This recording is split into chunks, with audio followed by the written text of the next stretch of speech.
Welcome to Remote Field at the Clark Charles Soccer Complex for University of Florida soccer action. Tonight's match features the University of Florida Bucks and your University of Florida Bucks. University of Florida West Coast Conference is a good sportsmanship by student athletes, coaches, and families. We require critical operations supporting student athletes and officials as well bound. Profanity, derogatory comments, or other intimidating actions directed at athletes, officials, and representatives, or other parties and entities of the board, are going to report their moral education. University of Florida Athletics has these conditions. The best sportsmanship should be promoted. Officials cooperate with the positive team environment, respect, and extending the community. At this time, Florida Athletics would like to thank our generous partners, Coca-Cola, AAA Award, Geico, Les Schwab Tires, Orthopedic and Fracture Specialist, U.S. Bank, and Nike. Fans, be sure to go online and check out our flex packs that include food vouchers and any sauce season. More information, visit goldenpilots.com/tickets. Season tickets for college basketball season now available. Visit goldenpilots.com/tickets to secure your spot for the men's and women's season. University of Florida invites all joining on October 7th at 6 p.m. Rocky Companies, we present for induction the Athletic Hall of Fame class of 2022. The 900 class includes Jack Bean, Freeman Chapman from men's basketball, Steve Changel from men's soccer, Latham Olympic from women's basketball, Joe Driscoll from men's cross country and track, Julie Cody Artsman from women's track and field, Lindsay Yu and Aaron Masasi from women's soccer, and Bill Reed from the military association. For more information, go to goldenpilots.com/HOF.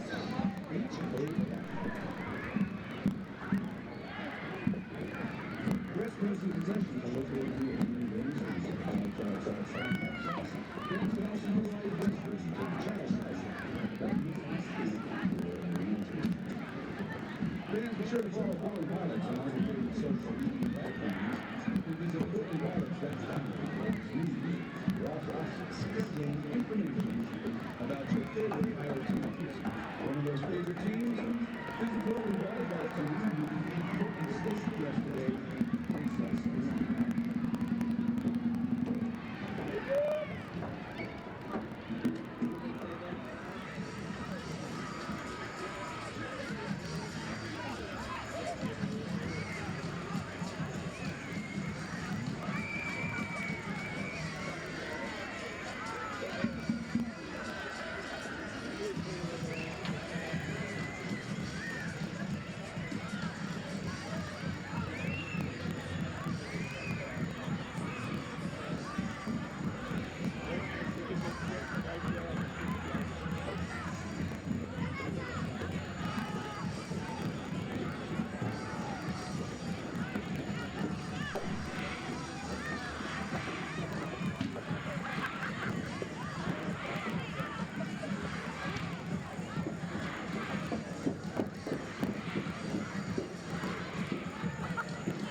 Beautiful night in the Rose City, just perfect for women's soccer.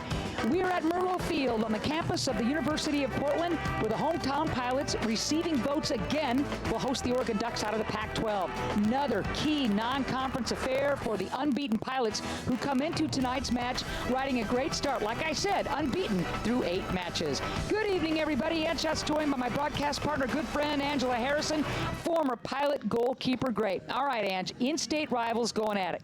Ducks coming off big win at Hofstra, while the Pilots, that hard-earned tie against nationally ranked Washington last time out. Yeah, this should be a fun, interesting match to watch. Both teams dealing with spates of unluckiness experienced for Portland in the last game, for the Ducks throughout the season. So it's going to be really interesting to see how both teams kind of reconfigure their lineups and how those players step up. Ducks have endured injury after injury. Next player up is their motto, take a bow, Lexi Romero. Yeah, what a great weekend last weekend for Lexi Romero. 2 goals in 2 games. She scores the only goal in their 4-1 loss to Santa Clara, and then gets the game winner, 1-0 against Hofstra. She was a great player when she was at Air Force, all Mountain West everything, did a great job, so she's got a nose for goal, and right now she's on a streak.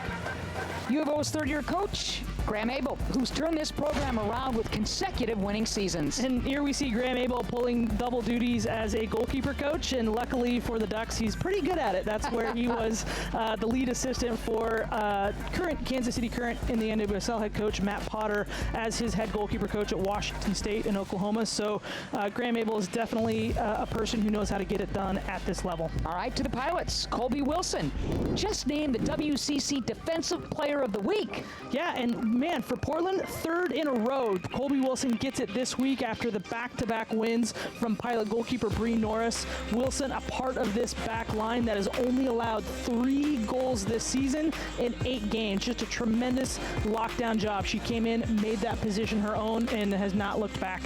Well, Colby and that back line, they're going to have to be really tough as the Pilots will start their 3rd string keeper. What gives, Ange? I mean, here we're getting a shot. This is Cadence Rutledge facing the camera right here. And, you know, Portland, this is just the unluckiness that I talked about. Bree Norris, wrongfully red-carded last weekend against the Huskies, in my opinion. Forced to sit out a game for that. And then there in the background, Abby Presnell, you see her on the right in the black. She stepped up big time for the Pilots in that game.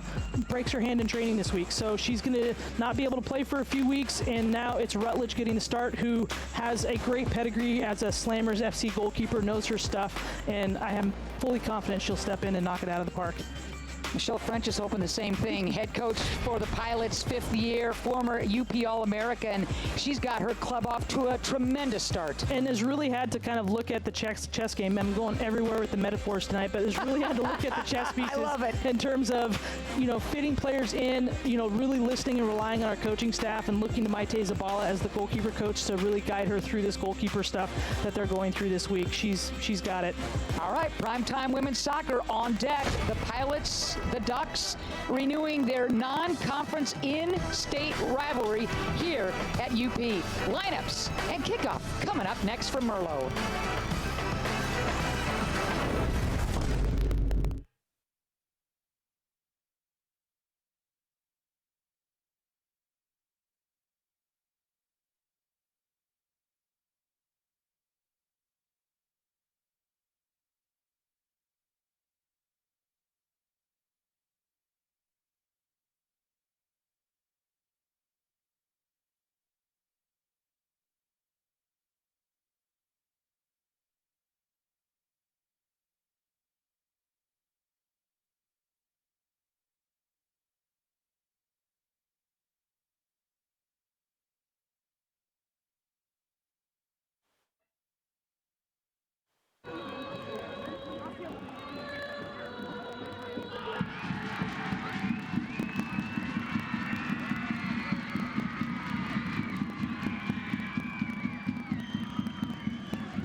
And we are ready for women's soccer here on the Bluff, campus of the University of Portland.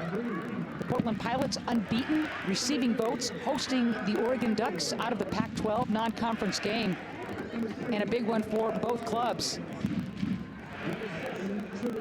The Ducks coming in at 2-2-3 with a huge win at Hofstra in a driving rainstorm last weekend. A 1-0 affair for the Oregon Ducks, and boy, this club, which has endured injury after injury, needed that big time. Yeah, they needed that win. I mean, you come off that Thursday loss to Santa Clara 4-1. Definitely wanted to kind of right the ship and get themselves off on a better start. This is their last game before they head into Pac-12 play. So as we get to start their look at their starting lineup, Leah Freeman, quality goalkeeper for the Oregon Ducks, first team all Pac-12 last year, Herman Trophy watch list this season, and a big addition to the starting lineup for the Ducks. Bell Rowley, who has been banged up for much of the season, will start tonight, along with Cortez and Phillips, some real veterans in the crew. It'll be Romero, Pacoba, Respass up top, but know this, Zoe Hasenhauer makes this club go. Yeah, and you really do need some of that when your team has kind of been on the skids a little bit, not had maybe the start, has some injuries. You need the oil in the midfield that's going to just continue to do their job, get in, try to make plays simple, and feed people, just create those opportunities. Portland Pilots coming in at 5-0-3. That tie against nationally ranked Washington we already referenced. We talked about Rutledge in goal. You've got some really fine players that will play in front of Rutledge, but let's get to know Cadence a little bit. Yeah, Cadence Rutledge is, I mean, she's a freshman. She's out of Southern California. She played for one of the top 5, in my opinion, girls youth soccer clubs in the country in Slammers FC. She's a big-time player from a big-time squad. She, I believe, played in the ECNL National Championship with the Slammers earlier this summer, just a few months before arriving on the Bluff. She has the pedigree. She has everything about what you need to be a top-quality goalkeeper at this level, and now she's getting an opportunity probably earlier than she ever imagined she would, but she's played in big-time games as a youth player. She's not that far removed from her last big-time game, so I fully expect for her to come in, you know, here she's giving high fives to Yeakel, to come in and be confident, and I'm confident in Maite Zabala's assistant coach, head goalkeeper coach, to get these players ready. She had Presnell ready at a moment's notice, no problem, so I'm fully confident that Rutledge is going to be great in the back for Portland. All right, so just a reminder, no Bree Norris, the quality starter for the University of Portland, got that straight red card. Pilots playing at a player disadvantage for much of the second half against Washington, earning that tie. So no Norris. We knew she wasn't going to play after the straight red, but then as you mentioned, number 2 keeper Abby Presnell busts her wrist during practice this week, so Rutledge, yeah. Let's see what you got. And I have talked to Zabala about her goalkeeper core. They have 4 of them, and she's very confident in all 4 of them in their ability to step in and play and do well when called upon, and so that's hopefully what we're going to see tonight from Rutledge. And we are underway. The Portland Pilots in their home purple kits, stem to stern, taking on the Oregon Ducks in the white shirt, green shorts, and right away, that ball is loose, and I'll tell you, Cadence came off her line because the Ducks were really pouring on the pressure. Yeah, 100% confidence. She read that all the way, coming through, comes sliding through, makes her play, just reads it right here, and she came charging out. She knew she needed to get it and gets her hands to it and wins the collision. Ducks coming out strong. This is a club that hasn't even been able to start 3 of last year's starters, the Ducks. Elmore, Soto, Shaw. Haven't played a minute yet. And then losing players to injuries throughout the season, so their depth is tested.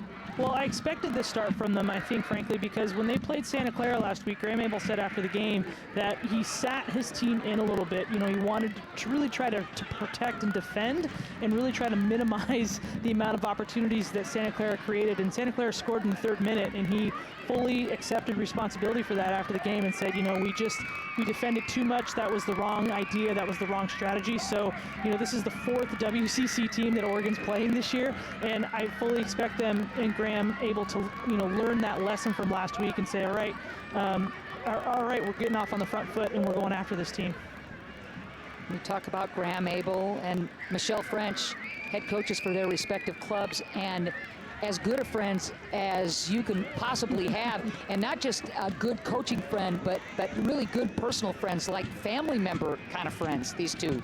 Yeah, I mean they do have a long history, and you know, I think Abel used to live up in the Seattle area Yes. when French was up there, and so you know they would work together often as they were both staff members for the U.S. Women's National Team under Jill Ellis, and so have, you know, Frenchie was a scout, Abel was the goalkeeper coach, and so just a lot of interpersonal working and dynamics. You know, if Frenchie's doing the scouting, she's going to have to know a lot of the set pieces, which usually the goalkeeper coach on an international staff is responsible for set piece defending duties. But they'll be going after each other tonight, that is for sure. And you mentioned this is the last tune-up for the Oregon Ducks before Pac-12 play begins for Oregon. They'll take on the Huskies, and the Pilots will take on Utah Valley before conference season starts against LMU October 1st. Tonight's a huge match for both clubs. Yeah, both teams will want to really come after this game, especially for in-state bragging rights. I mean, Portland's, you know, looking to make sure that they want to reestablish themselves as the dominant program in Oregon against the likes of Oregon and Oregon State, among other programs. And so they, the step to gaining the Pacific Northwest dominance is gaining Oregon dominance first. Last year, Oregon defeated the Pilots in Eugene. 1-0 was the final. Game-winning goal for the Ducks in the 83rd minute off a free kick. That was the Ducks' second win all time against the Pilots. So Portland does have the edge here. I think they're 16-2-1. So Portland will hopefully be riding the confidence of this unbeaten so far season, as well as that record against Oregon, to bring them some confidence in what they're doing. Sawan knocked down, taking on two defenders. This will be a great opportunity for the Portland Pilots. Yeah, good location just outside the box here. This is a really dangerous opportunity because they have some players who can shoot it, but we'll see Lucina take it very quickly for Matthijs to play it in back post. And Portland can't make anything of it, but they should get a corner out of it. So Sawan starting again for the Pilots. That is huge, coming off the bench for the most part early on, and now back in her usual starting rotation. Yeah, and has started to get some good goals and has started to feel like some of the earlier frustrations of not being able to put the ball in the net on some really terrific chances. Is now at 3 goals and an assist for the season, and is looking to kind of start herself on this role throughout the remainder of the year. 5th minute corner kick, Pilots. Ball dangerously flies past the heads of all kinds of players, and will go the other way. What's going to be critical for the Pilots early on in this match? We talked about how critical the defense is going to have to be, but what can the Pilots do offensively, Ange? I was going to say defensively. I mean, we already saw what needed to happen. Cadence Rutledge came out in the first 30 seconds of the game and proved that she was up to this task, as we'll see again right here. Rest pass will leave it. How about that? Rutledge coming to deny. Wow, a strike from distance by the Ducks. Trinity Morales. And I mean from distance after Rutledge makes the initial save, out of position a bit, and Morales didn't waste a second. And it was a great initial save from Rutledge. You watch her come in here, stand up, get the ball off of her foot, and Portland just can't press before Morales absolutely crushes it. Rutledge maybe a step out of position after trying to get that, but I don't know if she was in position if she would have been able to save that with how hard Morales hits that. And this is a dream start for the Ducks. And you ask me what Portland needs to do offensively, they need to win those knockdowns. When that ball comes off rebounds, when it comes off anybody's foot, that's going to be a 50-50 ball. They need to be in the area. They need to press immediately and make sure that they are owning the attack, not the Ducks. Oregon again playing a direct style. It all started with Rest Pass getting behind the Pilots' line, and that's when things got dicey for the Portland Pilot defense. Yeah, just a little moment of not clarity between, I think, Adams and Wilson in terms of where that player coming through was coming from, and just didn't get enough cover over on the initial shot, and then not enough trailing midfielders coming in to pick up Morales on the shot. An early strike for the Portland Pilots as they lead 1-0 on Morales' first goal of the season. You got to watch Rest Pass too. She will put pressure on the keeper and the back line. The freshman has been really solid for the Ducks. And this is the first time this season Portland has been trailing at any moment of a game. You're right. They've been very solid offensively, and so now we'll see. Michelle French talks about the resiliency of her team and some of the lessons they learned from games last year and what they've learned about themselves throughout this year. And so this is where we'll see this program really put to that test. Well, Ange, I'm really glad you brought up that stat. Think about that through 8 games. It's the first time the Pilots have trailed all season long. So Michelle French talks about lessons learned in positive fashion with the resiliency last year as the offside flag goes up, or last week when the Pilots playing a player down against Washington, coming away with that hard-earned tie. Learned some great lessons about her club. And now it'll be more lessons learned falling behind for the first time all year. Yeah, and it will really be up to this team to determine, what happens for the next 85 or so minutes, because they really now have to start to do things like this where, it's early minutes of the game. This isn't dictating the rest of the game, but if they don't, if they can't pull themselves out of it, it will dictate the rest of the game. This is what they need to do, is continue to be positive, hold positive possession, and just not let that worry them right now. And Perader blocks the shot. But I love the combining idea of Sawan and Togi. Togi was right there with her. Yeah, it's good to see Kaylee Togi back in the starting lineup. She's been in and out over the last couple of games. I think she's probably dealing with some fatigue, some leg fatigue, some body fatigue. She was out for a good chunk of the season last season injured, and so I think it's just trying to get her up to full match fitness has been the challenge, and so that's where she was able to get some good rest this week. And so I think putting her in this lineup to connect with the likes of Sawan, to connect with the likes of Doctor and other players on this team is going to be her contribution tonight. Corner kick, nothing doing for the Pilots. Trinity Morales, the freshman out of Tucson. Big recruit for the Ducks. And starting most of the season for Oregon, scores her first goal of the season. That came in the 6th minute, and it's 1-0. Ducks with the early lead.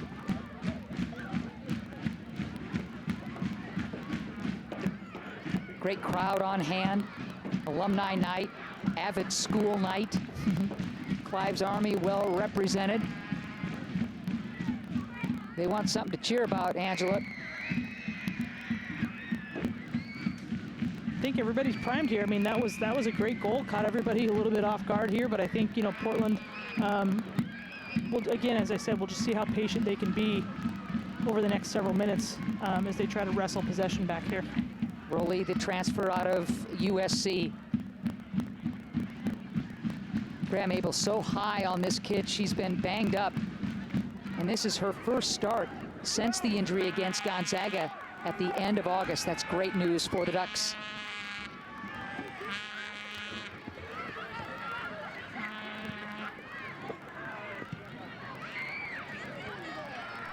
Ducks trying to clear those 50-50 balls, keeping it in the attacking third for the Pilots. But the Ducks come away and looking for the counter. Nicely played, Hasenauer. Again, trying to go deep and ping the ball behind the UP back line. It worked for that first goal, but the Pilot defense equal to the task there. And right now, the gap between the midfield line of the Ducks and the forward line of the Ducks is where Portland has to exploit. It's a pretty big gap, and so they're giving some range for Jacob Matthijs, Norman Doctor to play, and that midfield line is really collapsing back, not allowing Togiai, Sawan, Lucina to create any pockets for themselves. So that's where that midfield has to step up into that gap and try to win the ball, keep the ball, and then try to find some width out of it to create some through balls for their forwards. We talked about the Oregon Duck injuries. But how about the Pilots, the depth being challenged with Brooke Miller still out with the ankle, Kayla Adams injuring her ankle in last week's game against Washington. So Frenchie will have to rely on some other kids to step up. Yeah, and the good thing about that is, and I know it seems weird to say, but you have a lot of players who want to step up, who want the playing time, who want that opportunity. And I know a lot of people would think, well, isn't that normal? Shouldn't people want to do that? But you'd be surprised about how many people want a little bit more time to kind of sit and observe and train and just train and get a little bit more confidence at this. But she's got a lot of players who want to play more minutes, and she will have a decent amount of depth off the bench to come in and go at the Ducks. I like the idea by Sawan. Ball way over the crossbar, but she'll tag it from distance and anywhere close to the 18 as well. Yeah, and as will Togiai, and actually as will Lucina, and you'll look for Lucina actually to make some of those slip passes between herself and Togiai or herself and Sawan, and again, you know, the prime area for Portland to exploit. Lucina, great step, and she's got the ball and will carry. Here's Sawan. Back post, just a little deep. Doctor just couldn't quite get on the end of it to the end line there. All right, Rutledge does a great job to stop the initial strike that led to the ensuing goal as she was a bit out of position. Butterfly's gone, though. I know she hates to give up a goal, but are the Butterflies gone? Yeah, I think so. I mean, we're 10, 12 minutes into the game. She's had to make a couple good saves. That ball comes back. She's distributed out. So I think, you know, she's been able to kind of take a breath and absorb her surroundings and, you know, start to really focus at the task at hand and start to connect with her back line. Cadence Rutledge making her first career start for the Pilots. Foul's going to go against Pacoba. That's really good defense by Wilson. Yeah, you watch Wilson just get in between herself and Pacoba, or get in between the ball and Pacoba, and that's exactly what you do in that position. You just make sure you cut off their angle, and really, there's so much speed, there's really nothing Pacoba can do there except foul Wilson, and that gives Portland a chance to get some numbers up the field, reorganize, and try to regain possession. Colby Wilson, just so solid for the Pilots. She's been a real anchor for this back line. Matthijs is going to leave it. Norman near flank will carry. Tries to thread the needle. Here come the Ducks on the counter. Rest pass is going to leave it. Zoe. Barbieri cutting back. Hasenauer stripped. Into space, nothing there for And you see what Togiai was trying to do there, but this is where Portland, again, you just have to, Togiai will tend to be a little impatient trying to get this goal back, but she needs to just regain possession there and then keep it. Play simply. That's going to a lot to ask of Sawan to beat her player from being 2 or 3 yards behind her on that through ball. So Portland just needs to regain possession, build possession up into the final third, and then look for those slip passes that Togiai was just trying. Good defense by Phillips. Good step. Ducks, again, trying to get behind that Pilot defense. Lucina. There's room on this near flank, Ange. Yeah, and I think that's exactly why Norman was brought. We just saw the switch of Ash and Norman in their outside back position. Norman now playing left back. Wilson and Norman switching their back positions because there is that room for Norman to run on this left flank and really start to go at Caitlin Pacoba as well as Anna Imperator. You're high on this Norman kid, the freshman out of California, aren't you? Yeah, I think that she's a tremendous talent and was such a great pickup for this pilot program. Has so much to give and bring to this program as an individual and as a teammate. Big hop, but right at Freeman.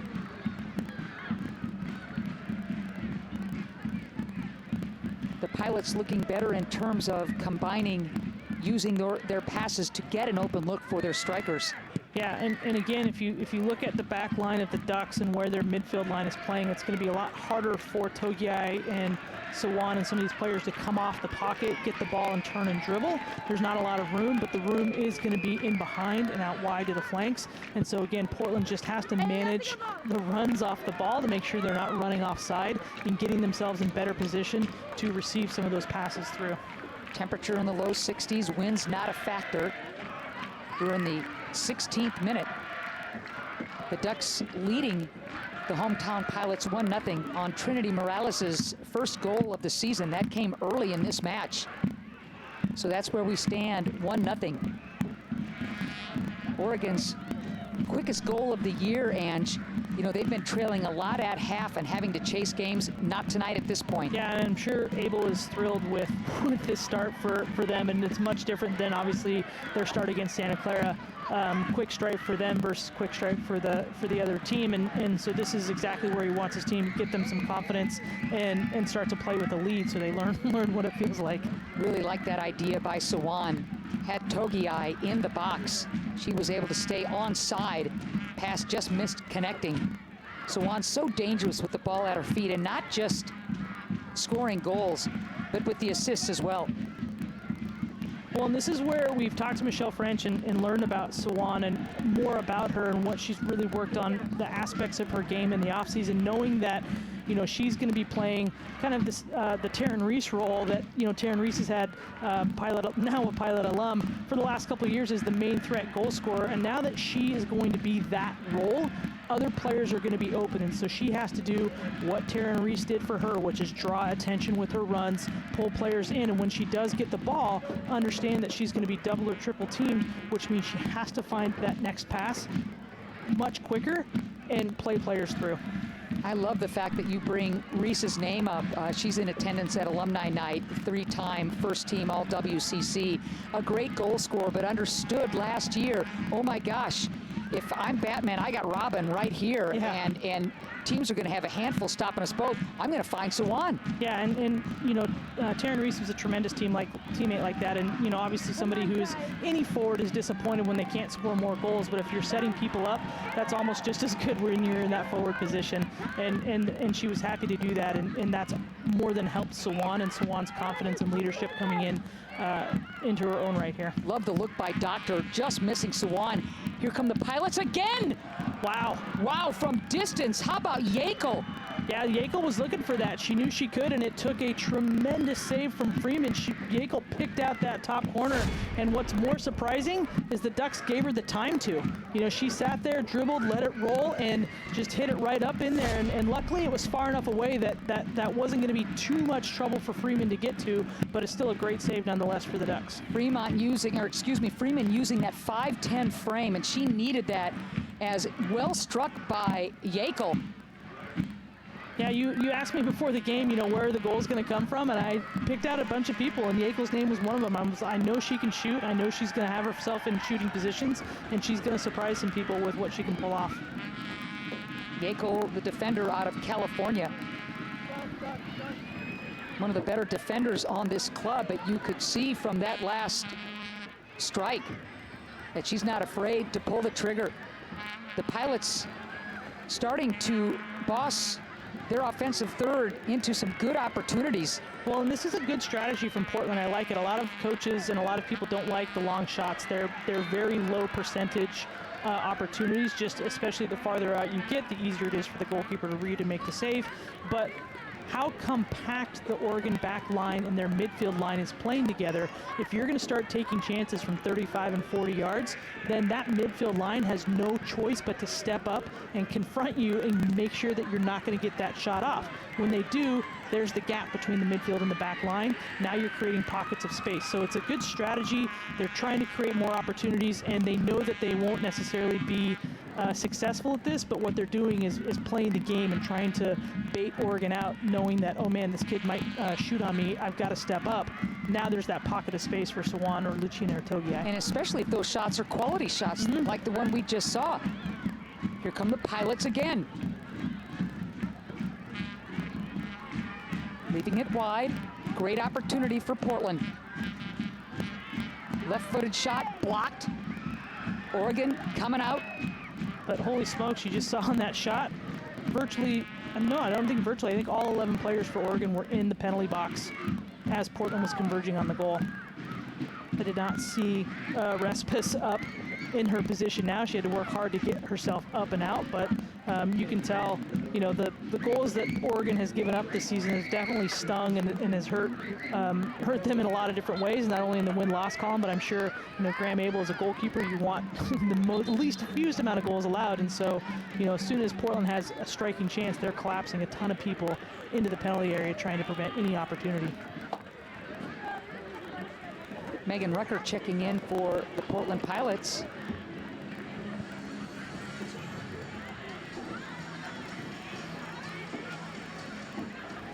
Both teams hustling over to their respective benches.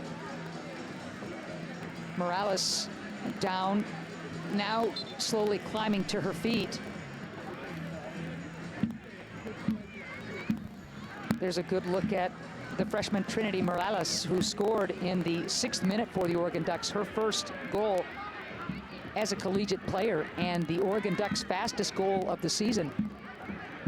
Since that goal, the Duck defense has been on high alert for the direct style that Oregon has thrown at them, Ange, and the Pilots have done a better job of attacking in their offensive third. Yeah, and it's really, again, just about playing the game. You have to start showing a player the same thing over and over and over again so that they get used to you doing that thing, so that you can kind of do the old switcheroo on them, you know, 5-10 minutes later, so that they see that, and you kind of show them one thing and then you do the other thing. That's how you catch them out, and that's what Portland's trying to do right now with these longer shots, is pull that midfield out. 22nd minute, a foul is going to go against the Pilots. Free kick for Barbieri and the Ducks.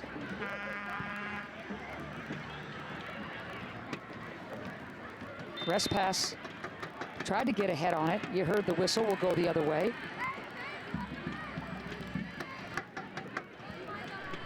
There's a look at Rucker, who just checked in. Respass is definitely a player you're going to want to keep your eye on. She's a very dynamic yearling for the Oregon Ducks and will be a target. Strong on the ball, has a great nose for the goal. Switching the point of attack. Here come the Ducks.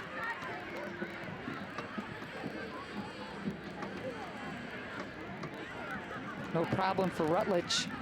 And this is what Portland will have to do, and this is when we talked to Frenchie last week, going into last weekend's game, some of the things that she wanted to see her defense get better at, her back line specifically get better at, was dealing with these balls in behind over the top, and that's what Oregon's game plan is right now, is looking for these outside balls through from Imperator, from Chai Cortez, you know, these deeper balls that they can get Respass running through, because she can get through those lines. She can break through and get around, and so Portland has to manage that space between the back line and their goalkeeper. Swan hoping to get lucky on that far post. Instead, it's the Ducks giving it up, but the foul is going to go against the Pilots. Yeah, I think Yeakel comes through just a bit too far, not enough from the side, too much from the back, and that's where I think she's getting that foul called on her. Jacqueline right there. Metz. Yeah, I think it's a good come call. in here and get her foot there on that tackle. Yep. Jacqueline Metz making the call, our referee tonight.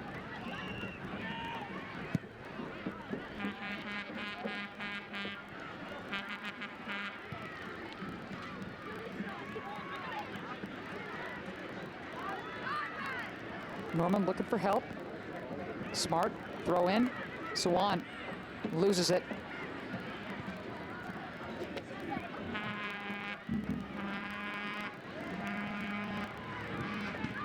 Cortez can't flag it down. Quick throw in for the Pilots, trailing in the 24th minute, 1-0. The Ducks scoring in the 6th minute, Trinity Morales from distance, and it was a cannon shot to beat Rutledge. Third string Pilot goalkeeper making her first collegiate start tonight. Bree Norris out due to that red card against Washington last week. Second string keeper out with a broken wrist. Abby Presnell suffered in practice this week, so Cadence Rutledge, it's all yours, baby. And she made some impressive decisions in some impressive saves to start, and even an initial save on Oregon's goal, where she gets a good foot to it. It comes out, and Portland just doesn't win the second, third ball, and it falls to the feet of Morales, who just rips it. Pilots settling down nicely since then, as McCullough will check in for the Oregon Ducks. Morales will come out. She's got the game's lone goal at this point. Another freshman checking in. That's number 22, McCullough.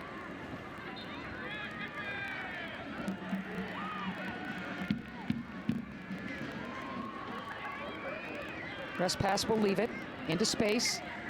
Smartly played Doctor. But how about McCullough taking it right away? Ooh, almost threads the needle. It's always going to be a hard ball to get by Ash there. She reads those passes through so well.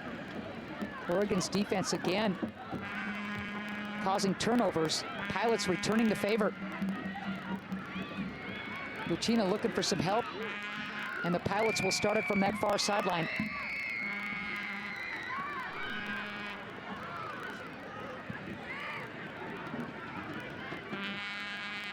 Norman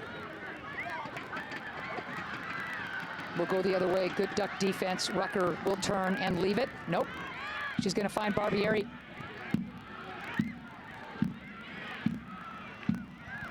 Hasenauer. That was a great ball. Even better Pilot defense. Yeah, and again, just another long ball from the angle, trying to play it into the top of the box, looking for anything to fall through that someone can try to hit first time. Brilliantly played. Togiai. Great hustle, maintain possession. Sawan looking for help on the header. Nobody in that box. Lucina just saw her kind of throw her arms up a little bit, and I think she has a right to be frustrated as Togiai worked that ball across the field. All of the Ducks were going across the field away from us towards the students where you see them right now, and Lucina is essentially by herself here on this side and really needed to have people pick their heads up and find her, because she was in a pretty good position to make an attack on goal.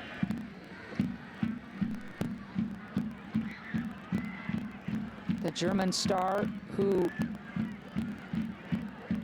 looking for her first goal of the season. She's been very active in this match, in every match. Lucina has been rock solid for the Pilots.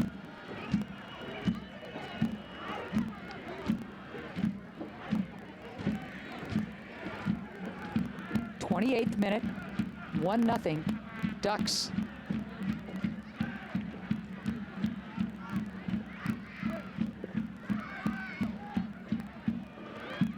Lucina trying to get past Hasenauer, and does.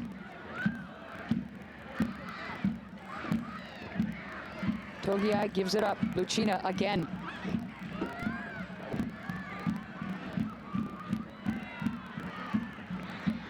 Nice step, Ducks. They'll chuck it into space, and the Pilots will collect. And here we see Portland pretty much uncontested in their own half of the field. Oregon dropping all 11 players behind the halfway line, making the halfway line initially their line of confrontation. So Portland's going to have a lot of opportunity. They're just trying to lock down that forward line for Portland and try to make sure that Sawan and Togiai just don't have any outlet for, they don't have an opportunity to be the outlet for any of their teammates. Again, it's a push for the Pilots. Here's Doctor. Looking to cross, or at least a runner. Clever. Lucina again right now at the top of the penalty area. You see her right there by the referee. There wasn't a Ducks player within probably 8 yards of her, so Portland just a little bit quicker ball movement, need to find some players quicker, get their heads up, and look for those opportunities before they even have the ball, so they know exactly where they're going to go with it when they get it. Sawan is able to collect. It's a great battle, Sawan and rolling. My goodness. Norman. Great defense. You just love that by Ash. Unfortunate there for the Pilots. And Portland's going to be able to see a lot of this. Their center backs, their outside backs stepping up into the attack as the Ducks drop so many players behind the ball and, not really pushing up or trying to confront the Portland back line when they win it. Hasenauer into space, nothing there. Boy, the battle between Sawan and Rowley has been something to witness. Well, Rowley and even Imperator, as Sawan drifts out wide, trying to find some opportunity for herself. Imperator's done a nice job of really frustrating her, getting up and making it very difficult. And, you know, you see just there, just the little impatience from Portland. Norman plays it through before Togiai has really been able to release herself from Rowley's shadow. Rest pass, battling. Great job by Adams. Not an easy thing to do to dispossess rest pass.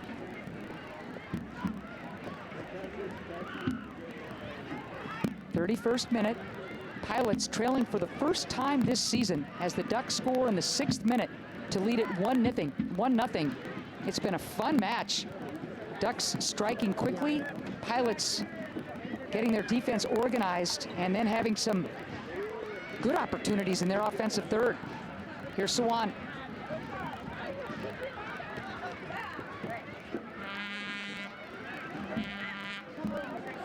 Unlucky there.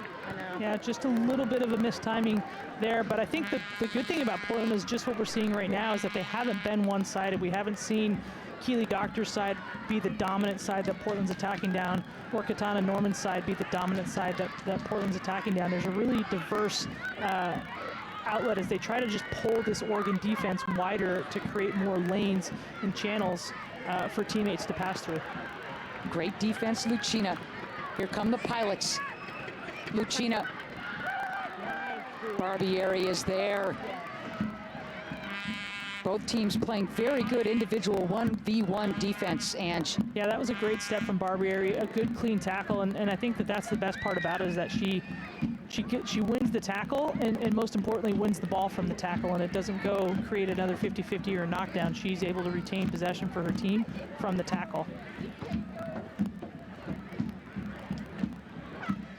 It'll be a Portland throw. Aubrey Turner and Emily Collier looking to come in, along with Ruby Settle.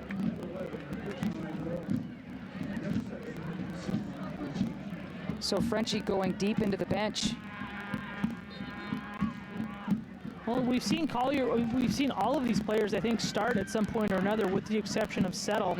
And so really, you know, everybody's got a decent amount of experience, and the same with Settle. Settle's got some minutes, and I think that she's now going to probably play to the end of the half and get a really good, solid amount of time on the field to get comfortable and try to create something for her team. 33rd minute. And while the Pilots have done a good job in their offensive third, really not testing Freeman too often. Well, and I think the adjustment that Portland has made here is they have been in a 4-back. They're going to stay probably in a 4-back, maybe a more of a hybrid 3-back, but they've put 3 players up front. So now you're going to see Sawan. You see her right there in the corner of the screen. She's going to play very wide, trying to, again, pull the Duck defense wider. Right now they've been playing very compact, as I've mentioned, on top of each other, and so now you're going to see Sawan, Togiai, and Settle play 3 across the top and try to pull the back line apart. Collier looking for Sawan.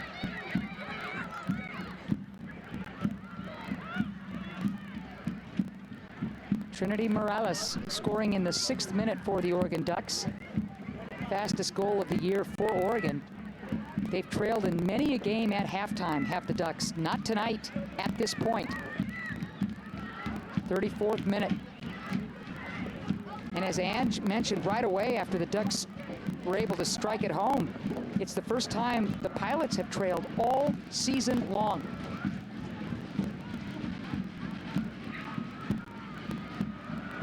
Smartly played. Pilots on the counter.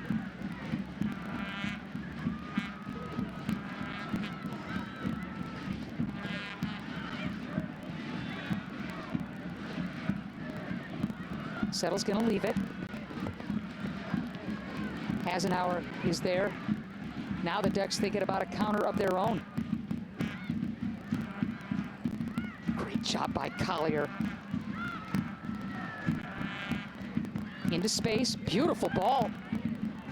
Togiai able to stay onside.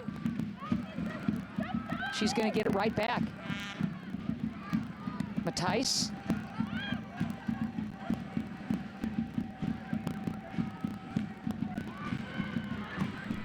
Collier had a notion, just a little soft on that touch, but the Pilots able to keep the ball in their attacking third. And again, right now, every Oregon player is beyond that center circle. There's nobody up, so all 11 players are within 35 yards of their own goal. So this is a tough place. Sawan! What a save by Freeman! Parries it over the ball. Sawan doesn't need much real estate to pull the trigger. Wow!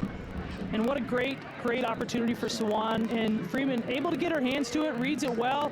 Fortunately for her, that was mostly at her, but look at those hops, gets up. It's a good touch over the bar. But again, as I was saying, with so many Duck players back behind the ball, it's going to take little moments like that. Very quick, pop off your defender and find your shot within the touch. Ooh. Headed wide. Freeman read it well. That shot was just wide. And that was Colby Wilson, I believe, that was up for that.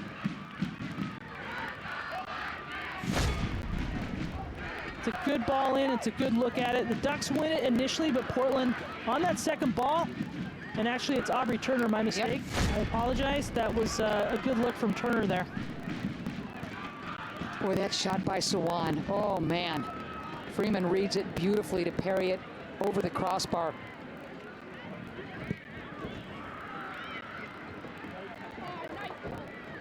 .37th minute. This has been a heck of a fun first half. Well played, Hasenauer. And Predator finds rest pass. Turning, and here's Zoe. Switching the point of attack. Well played by the veteran.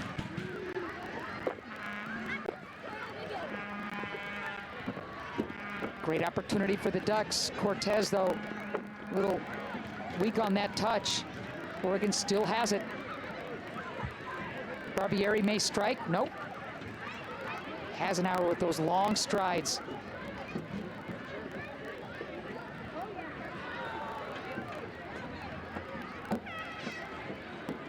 More subs for the Portland Pilots as MJ Rowe, the junior out of Arizona, will check in for Sawan.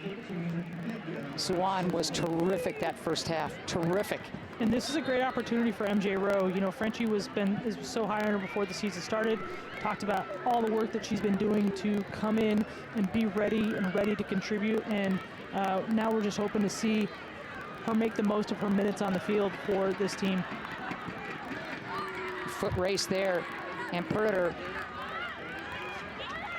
is going to give the Pilots a chance. You see the speed of Rowe right away.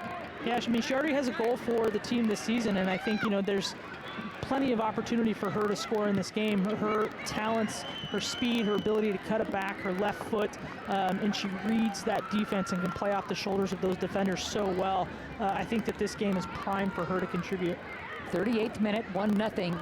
The Ducks scoring in the 6th minute to lead this thing as we get closer to half. Entertaining first half, non-conference affair between these two in-state rivals. We're at Merlo Field, great crowd on hand. Friday night lights, baby.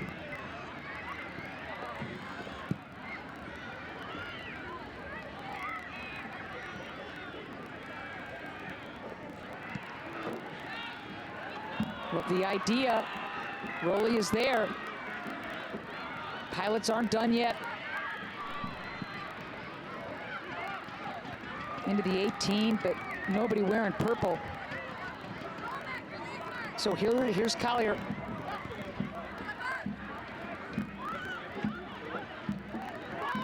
Lots of room to play with.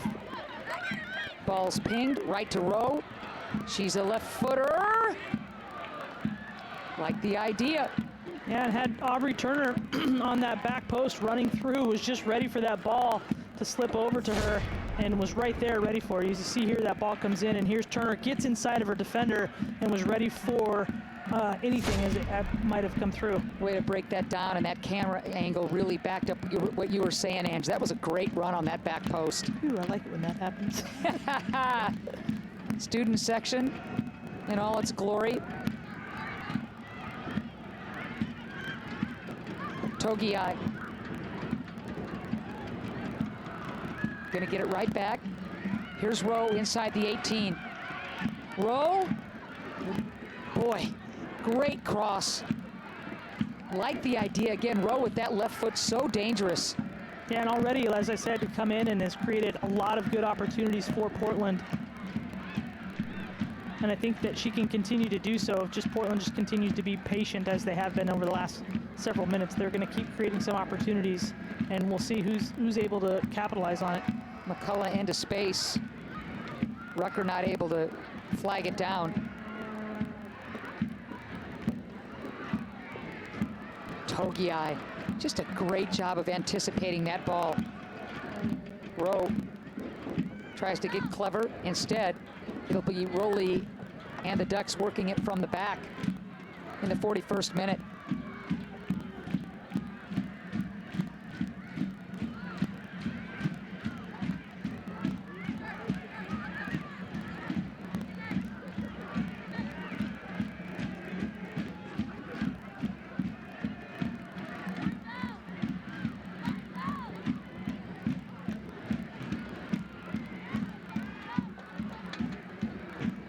Pilots looking for some late first half magic.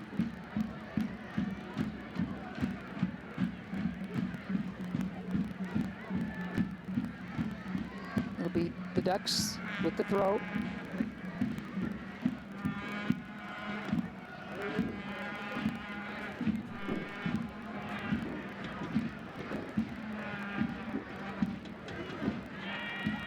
You think Frenchie's happy with the performance of this first half?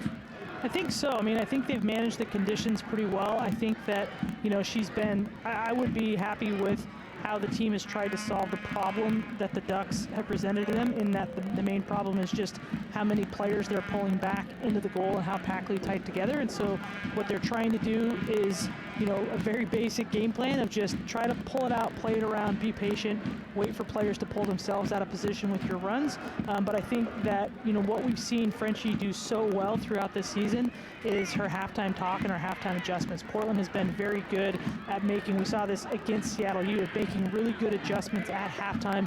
Hawaii was another good example of making very good adjustments at halftime and priming the team to come out for a great second 45.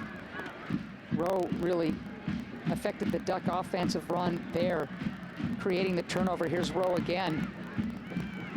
Matthijs.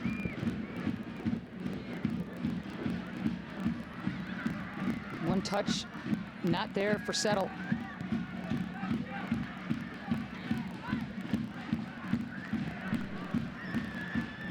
And the Ducks will slow it down here. They want to go into the halftime with this 1-0 lead. You know, they'll just try to play it around here. Try not to give the ball away over the next 2 minutes, and see if they can get into the halftime with this 1-0 lead. Scoreboard favoring the visiting Ducks.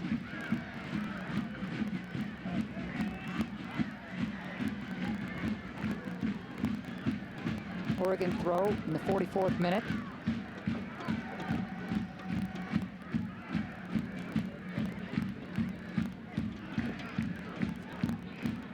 Ducks looking for their second consecutive game where they've had a halftime lead. Up until the Hofstra contest last weekend on the road, the Ducks had trailed many, many, many games at halftime this year.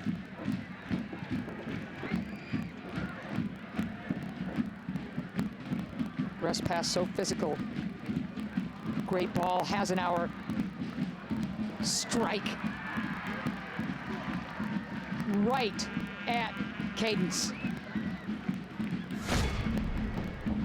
You see this ball come through here. Camille Ash giving chase, and look at Rutledge come out, stand her ground. She's well outside the goal box. A lot of people that would make nervous given her height, but she's in a good position for her. Made it extremely hard for her to get anything up and over just by how far out she was, and really nowhere else for the Ducks to go there, but almost right at her.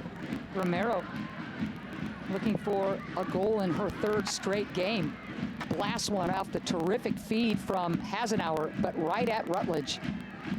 A goal there by the Ducks would have been very defeating for the Pilots. Instead, Rutledge makes the save.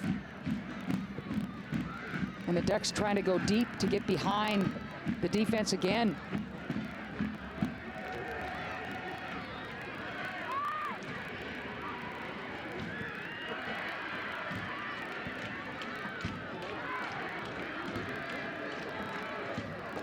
Final seconds of this first half. And that'll do it.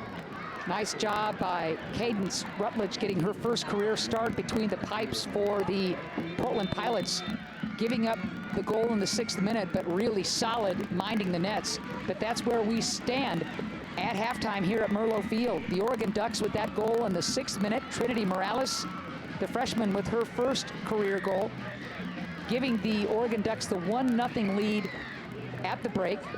First time the Pilots have trailed all season long. We'll see how they respond in the second half after Michelle French has a chance to gather the troops, give them a little talking to, and make those adjustments. Halftime commences. Stick around. Pilot.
If you have fun, you will win.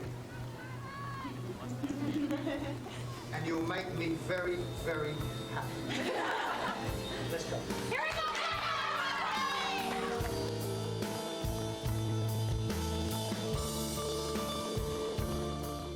way, from whether it was the men's team or the women's team, he treated us all equal, and he knew how to get the most out of us individually as well as collectively as a team.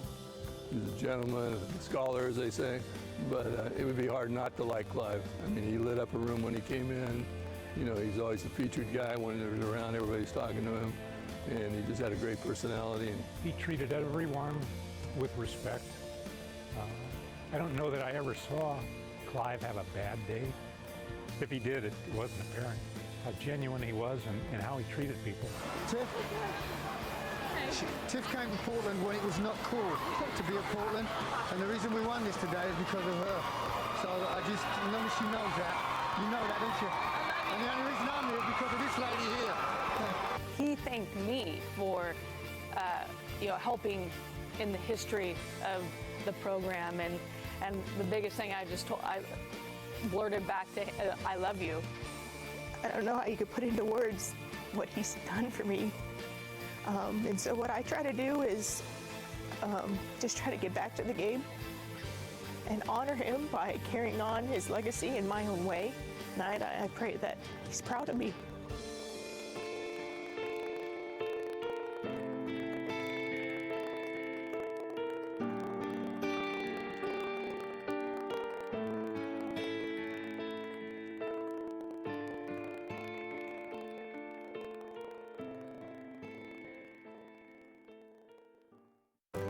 We have all been challenged and wonder, where do we go from here?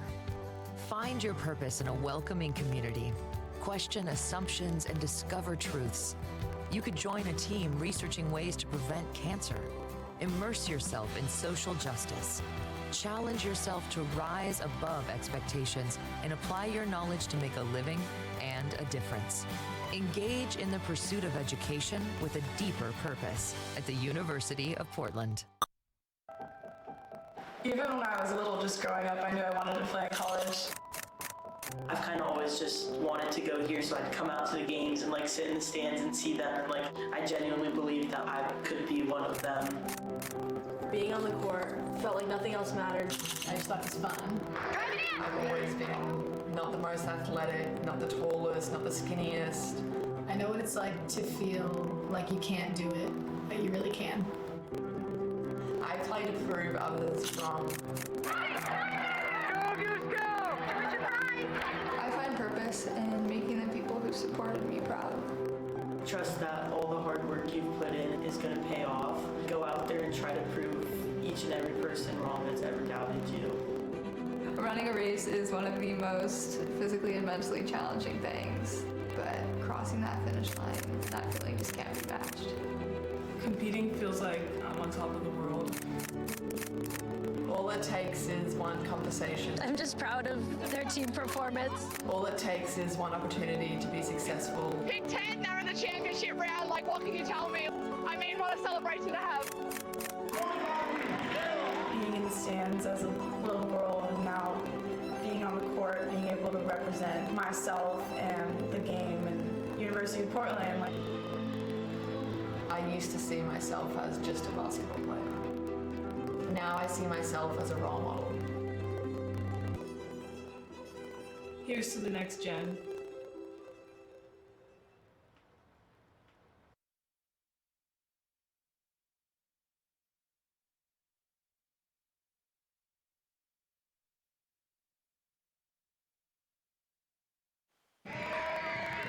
High School. Harriet Tubman Middle School. The International School of Beaverton. Dunaway Middle School from Minden. All the way from Grants Pass, South Middle School. Also from Grants Pass, North Middle School. Thank you all for coming out tonight to Church Rabbits. One more round of applause for all our groups.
Tonight, the Pirates soccer team would like to recognize great players who have played here right at the field. Our women's soccer alumni in attendance are Tracy Nelson, Ariel Vieira, Rachel Leslie. Boy, that's pretty. We're on the campus of the University of Portland, Merlo Field. Oregon leading the Portland Pilots. The Pilots receiving votes. The score 1-0 at halftime. Alumni night, and it's a packed house. Yeah, you can see Portland Pilot women's soccer alum Ariel Vieira there on the left. She's there with her youth team. That's her clapping, cheering those kids on. It's also her club's night here at the game, but a lot of great alumni in attendance. And man, we saw Kaylee Togiai take a great touch in the first half, and you mentioned it, and I was thinking, man, when have I seen a great touch like that on this field? And I think the last one was Hall of Fame inductee this fall, Erin Misaki, back in the late 90s, early 2000s. I love that. Tremendous player. So, like I said, alumni night, club kids are here, avid school night. It's a great crowd on hand here at Merlo Field, but the Ducks right now are leading the hometown Pilots 1-0. What do you make of that first half? I mean, I think it's been a great half. Here we're going to get a look at this goal. We see Cadence Rutledge come out and make a great first save. Portland can't get the second ball, just tees up Morales for a screamer there. And even if, Rutledge had been set, hadn't been on the other side of the goal, I don't think she gets that. That's just a tremendous take from Morales and a well-deserved goal from her. Here we're looking to get Bella Yakel. Gives all the time in the world and says, yeah, why not? I'm going to go for it. I'm going to try to get the Ducks off the line. It's a tough one for Freeman to grab, but she still manages to get it.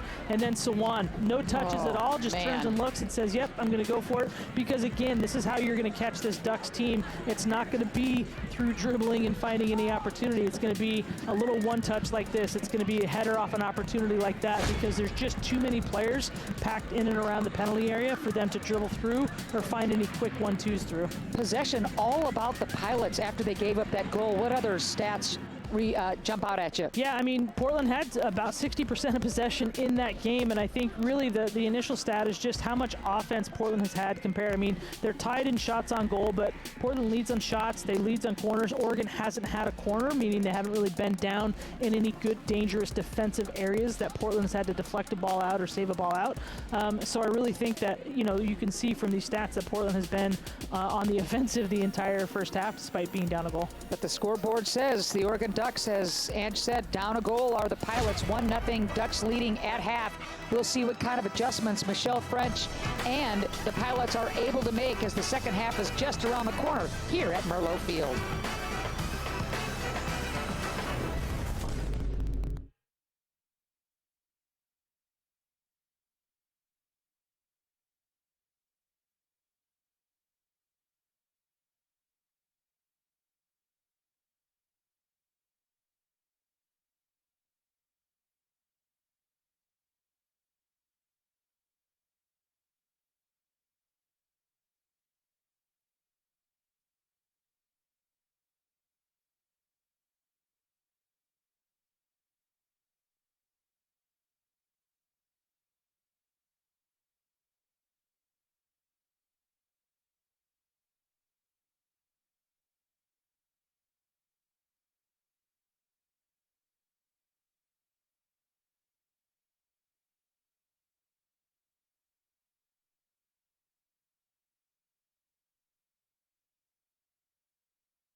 campus of the University of Portland.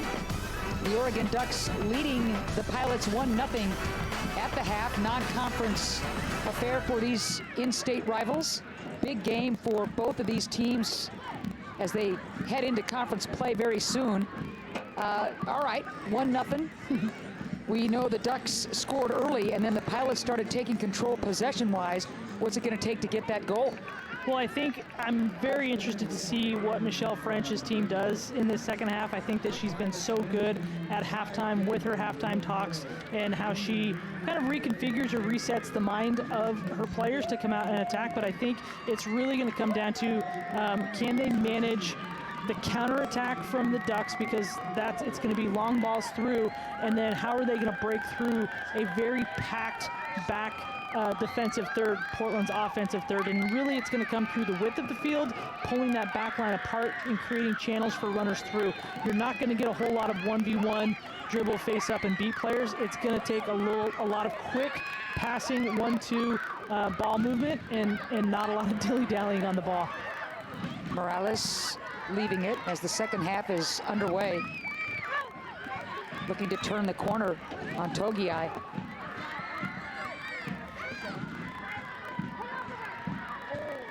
Tag team defense by the Pilots, and it'll be a Portland throw.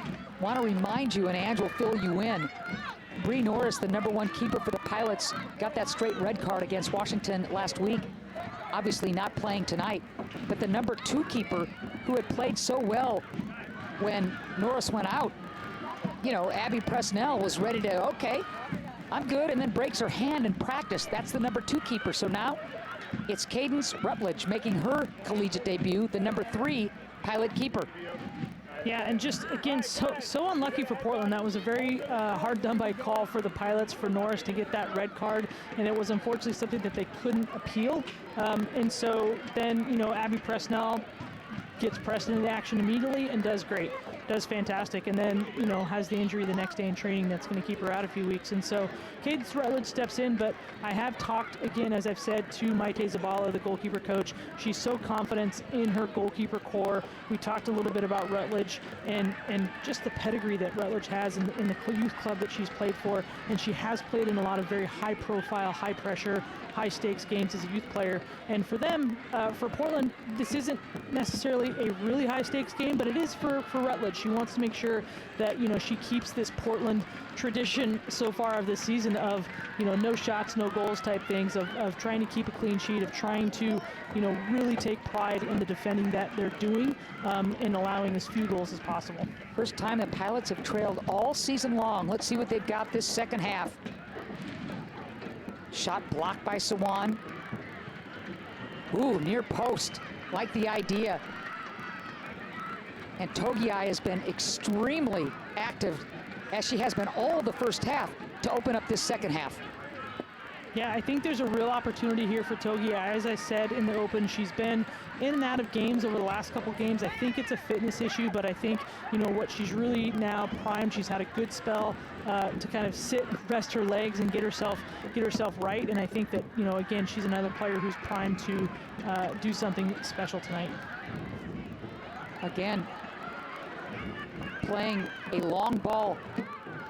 The Ducks, Romero's going to leave it. Pilot defense gets back, gets organized, but here's Cortez and Morales.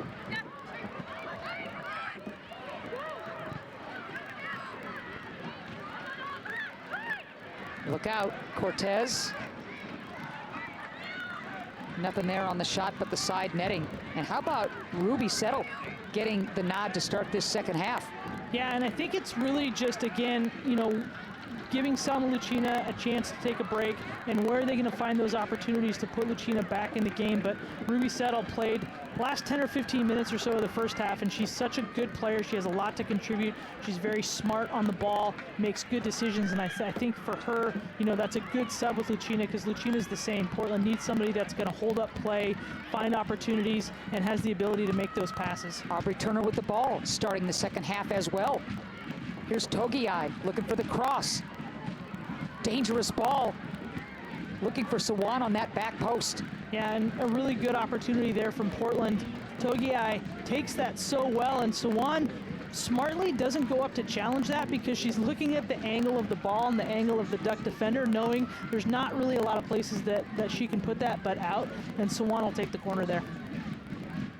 So another corner kick for the Pilots. Can they break through here early in the second half? Punched out. 50-50 ball. That's just great hustle, and here come the Ducks. Well played, Pakolba. But man, well played from Adams. Adams made the initial challenge, runs out after Ash couldn't quite compete for that ball coming out. Adams makes the initial challenge, gets a deflection, and then gets herself back in front of Pakolba after Pakolba was in front of her by about 5 yards. A really good recovery from Adams. Adams continues to play the great D. She just seems to be all over that 18 and 6 yard box area. Breast pass wants to turn, controls.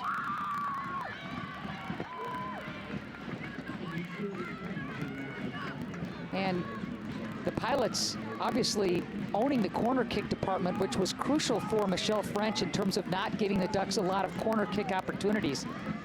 Yeah, this is their first one of the game. This has been, you know, the first time that we've seen the Ducks come down and really do something here kind of very close to the goal in terms of making some connections and not looking for longer passes through or through balls in through the top of the penalty area. So here's Oregon's first corner.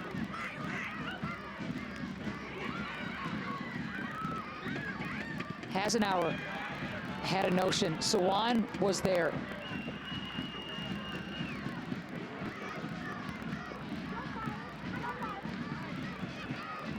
Earlier tonight, the Portland Pilot men on the road against 9th-ranked Denver, playing to a scoreless draw. They'll head back for a game against a very good West Virginia club on Monday night here at Merlo Field. Tough and short turnaround for the Pilot fellas. Yeah, I mean, it's going to be a big game. They've had a very big weekend. I mean, it's just been a kind of one thing after another for them this year in terms of just different results, different opportunities, and, you know, just very different games that they've played. So it's going to be a big one, and I think it's going to be a fun one on Monday night. Smartly played. Dangerous ball here. Rest pass. And the Pilot defense collectively all over Rest pass when she had that ball in the 18. Ducks aren't finished yet. Headed away out of danger. Portland playing the good defense because the Ducks had a runner there.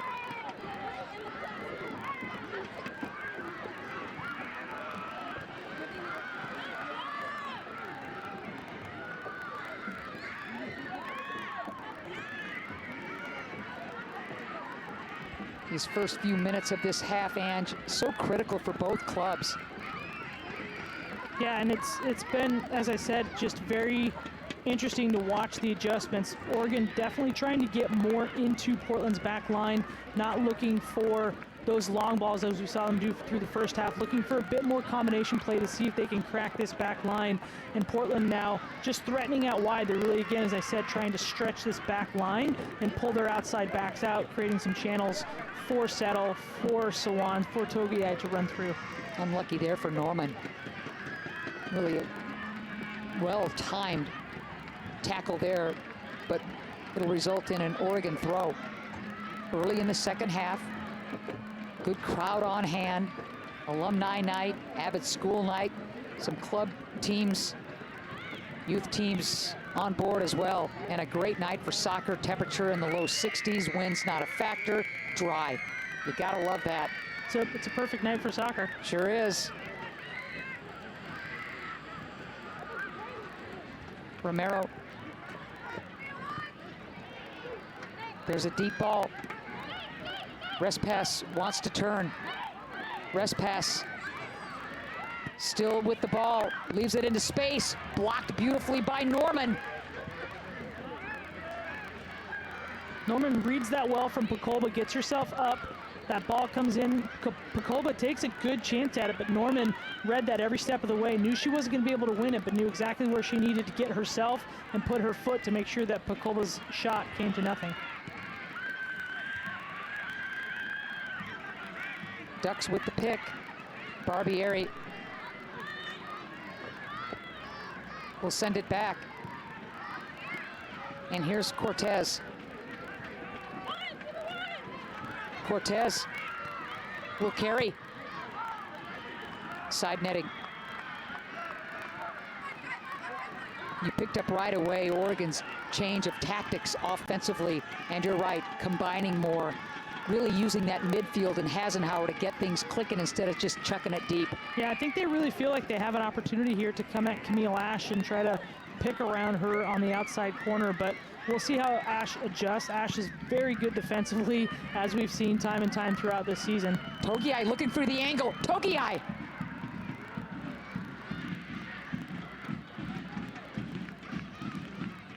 Ball in play. Here's Togiai again.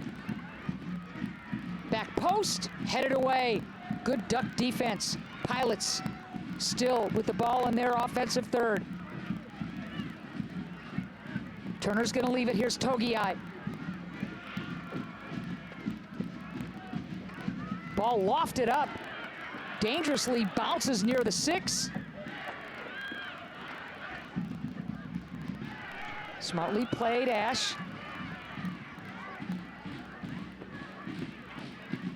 In Portland, this is where Frenchie is going to be a bit frustrated because Portland has put themselves in good areas to attack the goal, but they haven't made the most of those crosses, and it falls on both players, the crosser and the player in the penalty area looking to get on the end of it. Some of those, that ball from Turner just a bit too high. Togiai has her cross, but isn't really picking somebody out, and it's on her, but it's also on the runners in the box, making yourself more difficult to mark, not standing in space. And you saw on the one chance that came through, the Duck player had that, nobody around her. And again, that's a mark of the crosser not picking out anybody, but just kind of throwing it up into the penalty area for hopefully somebody to get on the end to.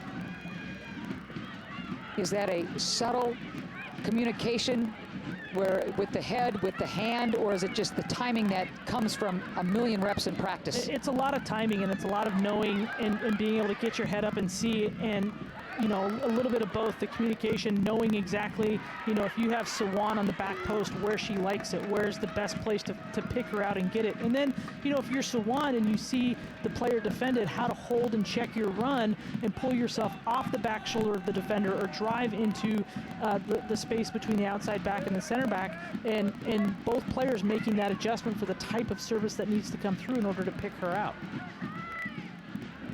It's such an interesting dance because obviously the defense has scouted you very, very well, and they like to think that they know what Sawan likes, for instance, and yet when the run is just where you need it to be, and that cross is perfect, it can be magic. Yeah, and we've seen that on a couple Portland goals this year. I mean, I think we saw it on, was it Wilson who scored off a cross last week? That was just, or Turner, somebody scored off a cross last week. That was great. Just headed it straight down into the goal. So the Pilots trailing for the first time this season, coming into tonight's match, unbeaten at 5-0-3. As Eliana Wong will check in for the first time. Good depth with the Pilots, and we see Wong coming onto the pitch. And we're early in the second half. Plenty of time for the Pilots to respond. McCullough back on the pitch for the Oregon Ducks along with Rucker.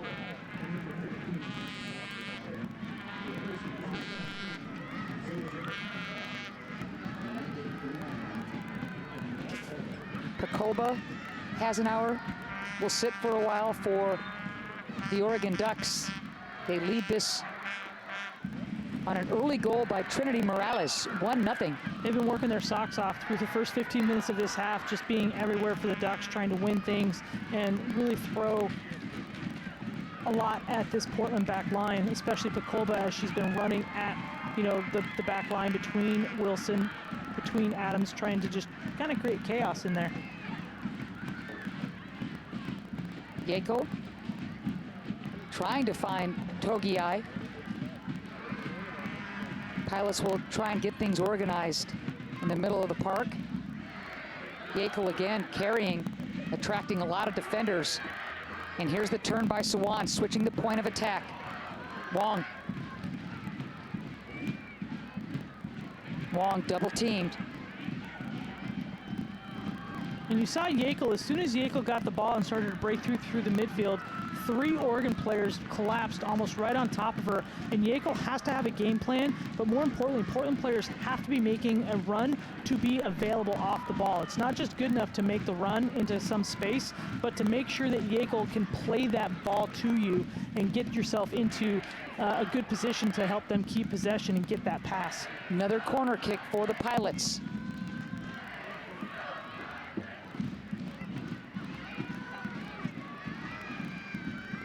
Ball lofted into space. Swan, so dangerous here, double and triple teamed.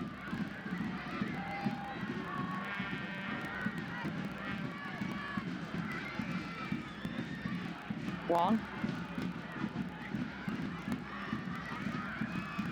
Ball blocked. Wong's gonna get it right back. Ash, I like this ball, far post. Dangerous, and there's the equalizer.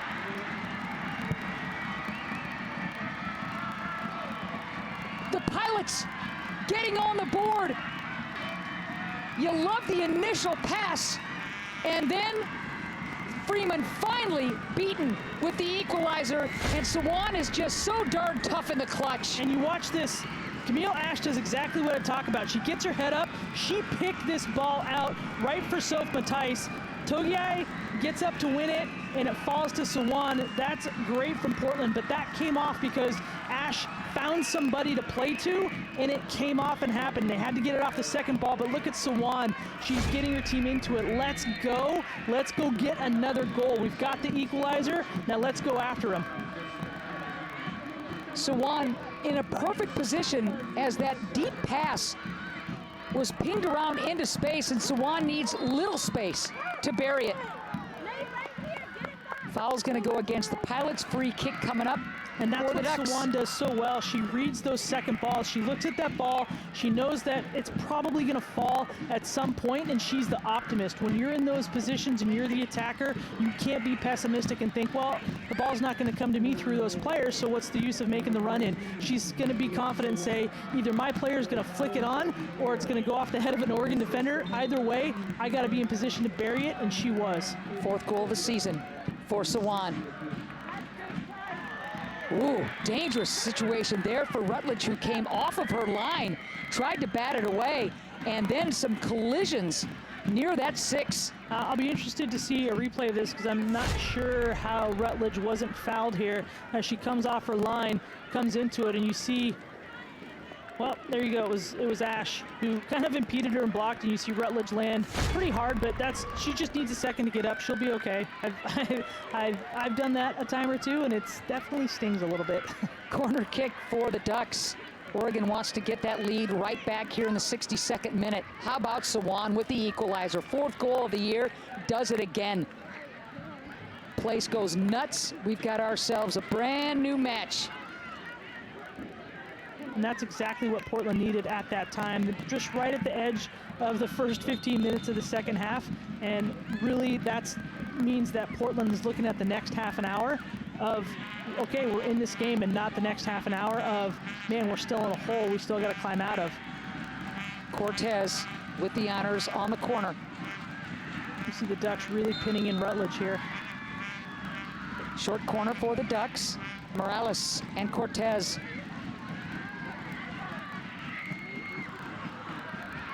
You know, it was interesting in the 36th minute, Swan pegs a shot that Leah Freeman has to climb the ladder and parry over the bar, and you saw Swan go, slapping her hands. Well, in this half, it was a slap the hands, clap the hands, because it's the equalizer. Well, and again, and I said what's going to beat the Ducks isn't right now anything off the dribble, anything that you're going to dribble beat somebody 1v1, because you're not going to have that kind of time. It's going to be off a one-touch. It's going to be something that, you know, you've got to kind of ping through and find somebody to catch them unawares. There's so many people in the back there that there's just no space to dribble or do any of those things, so you've got to be ready to finish it off the first touch, and that's exactly what Swan did. Swan coming off that sensational freshman campaign where she scored 12 goals, had a couple of assists, absolutely sensational preseason All WCC, has had some personal challenges that had her coming off the bench. for some games early in the season. She's starting now. She's scoring now. And this is the stride that Portland needs her to hit headed into the WCC season. And I think, for Portland, for her to give her the time to work through some of the things that were going on off the field for her was critical. It's good for the players' mental health. It's good to know that your coaching staff and your teammates support you through those things, and for her not to be worried about her team, about who's going to step up and score, because they did that a lot, in her absence. And now she's got some games under her belt. She's ready to go. She scored 4 goals, 3 from the run of play. They've got another game against Utah Valley, and then they're straight into the WCC season. And this is a great level of confidence for Sawan to be on. It's a great point, hitting her stride big time, emotionally, physically. And the Pilots, you see what kind of a different club they are when Sawan is feeling it physically and emotionally. And again, you see what it means to her. You see, and it's just, those are the kind of young players, young women that you want representing your program. You see how excited they are to score, what it means to them to get their team fired up, get them back into the game, and get them going to go get another one. Not to say, oh great, we got the equalizer, she's fired up, let's go get another one. So the Pilots striking in the second half, the equalizer, were 1-1. Pilots receiving votes again. It was interesting. They play nationally ranked Washington to a 1-1 tie. The Huskies go up in the rankings 1 slot, but the Pilots can't crack the coaches poll. Well, and again, what was interesting to me about that is that was Washington's only game of the weekend, and they tied the game after being down 1-0 and having a man advantage for 30 minutes. Yep. That was Portland's second game of the weekend. They tied Seattle U. UW beat Seattle U earlier in the week, but Portland ties Seattle, or beat Seattle U 1-0, turns around, draws UW in very, very difficult circumstances, and they received votes, but that's odd to me that they didn't get into the top 25. Hasenauer back onto the pitch. Rucker bounced off that ball by Norman. Good strength by Norman, and the counter is favoring the Pilots. Sawan's just so dangerous. Man. So good with the ball at her feet. She sure is.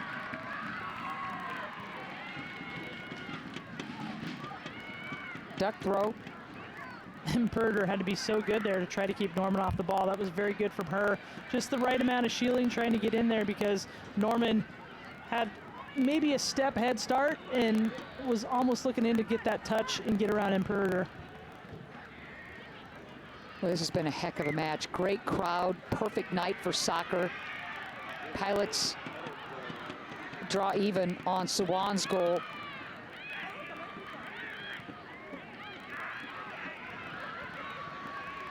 Got to be careful here, as Respass will bear down on the freshman keeper, third string keeper for the Pilots.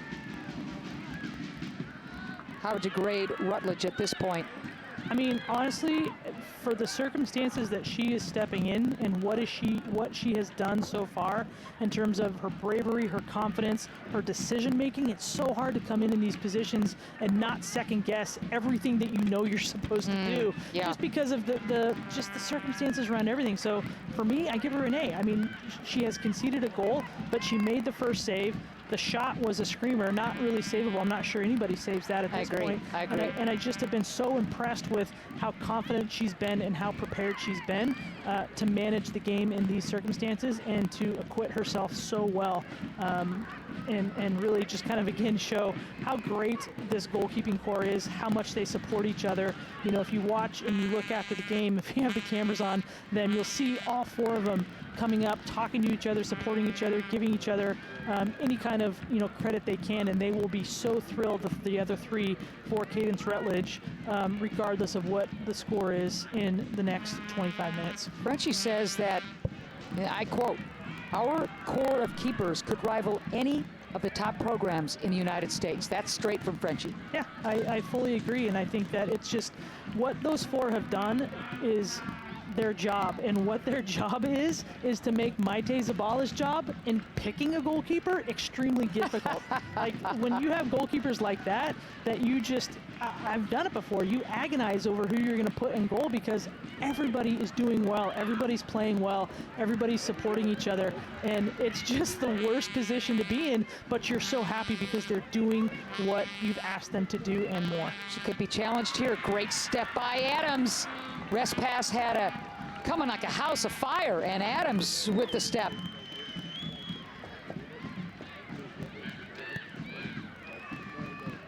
Ducks had a great counter building until the Pilot defense stepped up. Here's Doctor trying to win that ball. Instead, it'll be the Ducks slowly building. It's been interesting. This has been an interesting game for Keely Doctor. We haven't seen her or called her name as much as we have in recent games, and I think it's, you know, the grind of playing this many games. It's harder than people think, and when you have a very fast, athletic, physical team like the Ducks that you're going against, even with the rest the Pilots are on, it's hard. It takes a while to get yourself back into full fitness. Look at Wong's tackle. Just a tremendous out from her. She'll look at this ovation. Get here, tracks it, looks at it, and times it so well. And she knows that she's just going to try to play it through Chai Cortez's legs as she hits it and comes around so cleanly. That was tremendous work from her. Collier and Rowe checking back onto the pitch for the Portland Pilots. Sawan will take a seat.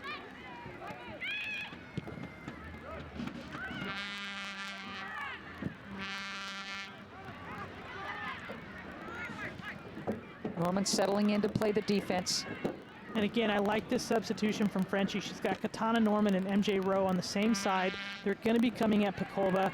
They've got so much going for them in terms of speed going down that side, and Keely Doctor is so good at trying to play those 1-2s, find those opportunities. The ball's coming into her, and she's so good at playing that ball through the line for the runner going onto it. Both teams with players possessing a lot of pace and speed. And it'll be really interesting to see if the Ducks continue to try and make things work from their offensive third as opposed to those deep balls to try to get behind the Pilot defense. And man, has Shea Adams been so good.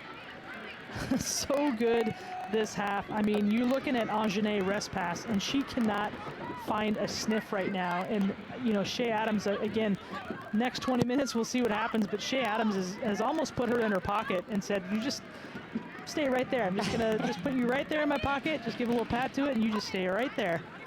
Rest pass, just a freshman, leads the club with the 3 goals, battling right now, and you can see how she's double-teamed. Whenever the Pilots have the opportunity to double, they will do so as Barbieri makes the good play. And here's Rowley.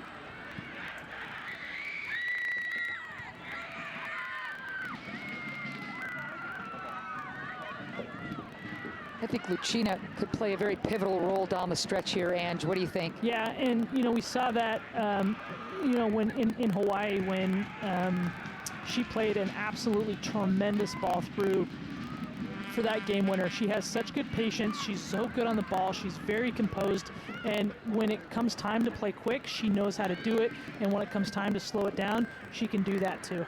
Lucina, the junior out of Germany, just the savvy veteran. Wow, well played. There's Lucina. Matthijs trying to skip past the defender. Rowley nudges her out of the way. Matthijs will have none of it. Matthijs, well played. Excuse me, that's Doctor, my bad. That's well worked from Keely Doctor after I had just been talking about her and you know, thinking how we haven't been calling her name, but Selma Lucina does so well, so patient, and then just plays that pass right at the right time. And Keely Doctor now, she doesn't really have anybody with her. You can't see it on the screen, doesn't really have anybody with her, but carries it, and it's just saying, okay, at that point, she wasn't picking anybody out, but she knew there was nobody there, so she was going for the corner 100%. I'm going to bang it off her legs and try to win a corner. Smart play by Doctor, another corner.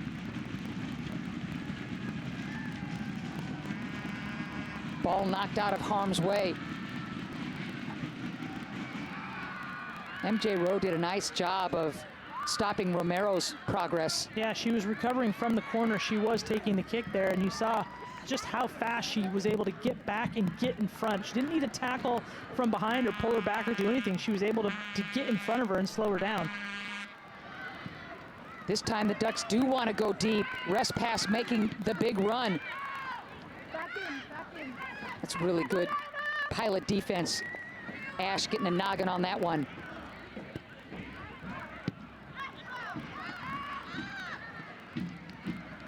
Pilot defense has been there at every turn after Morales with that terrific goal. And I think you're right, Ange. I mean, this strike by Morales, I'm not sure how many keepers saved that one. But since then, the Pilot defense has been very stout. I mean, if I'm the Pac-12, not just the Duck, but the Pac-12 social media editor, I'm putting that one on our conference goals of the week reel. That was tremendous. Rest pass with the turn. Looking for help. Cortez.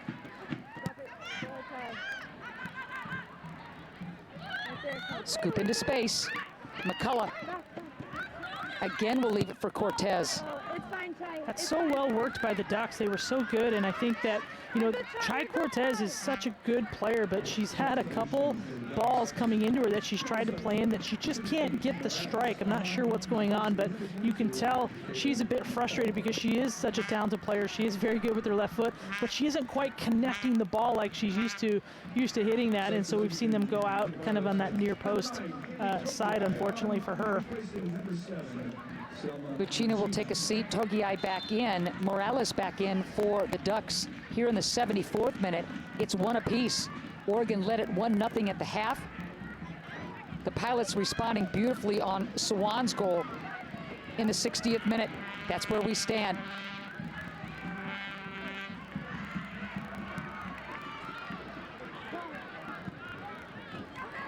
Respass tries to go. Oh, look at that step there. Look out. Morales again from distance. Blocked. Ash, again, so composed. Doesn't flinch. Deals with that ball. And then you see probably what I love about Emily Collier. It's her never quit, never die, run through everything attitude. She is running after that second ball as it gets teed up. Similar spot to what we saw Morales do in the first half. And Collier's going, not now, not now. She gets right in front of her, blocks that shot. I love watching Emily Collier play. Her hustle, her heart, her attitude. She takes such pride in what she does, and that was a great opportunity for her to step up. Started with Ash, though. That was a terrific play by Ash. Otherwise, Oregon's going to have a good look at the goal. So again, team defense by the Pilots. Some definite 1v1 defense, but it's a collective team defensive effort right now for the Pilots.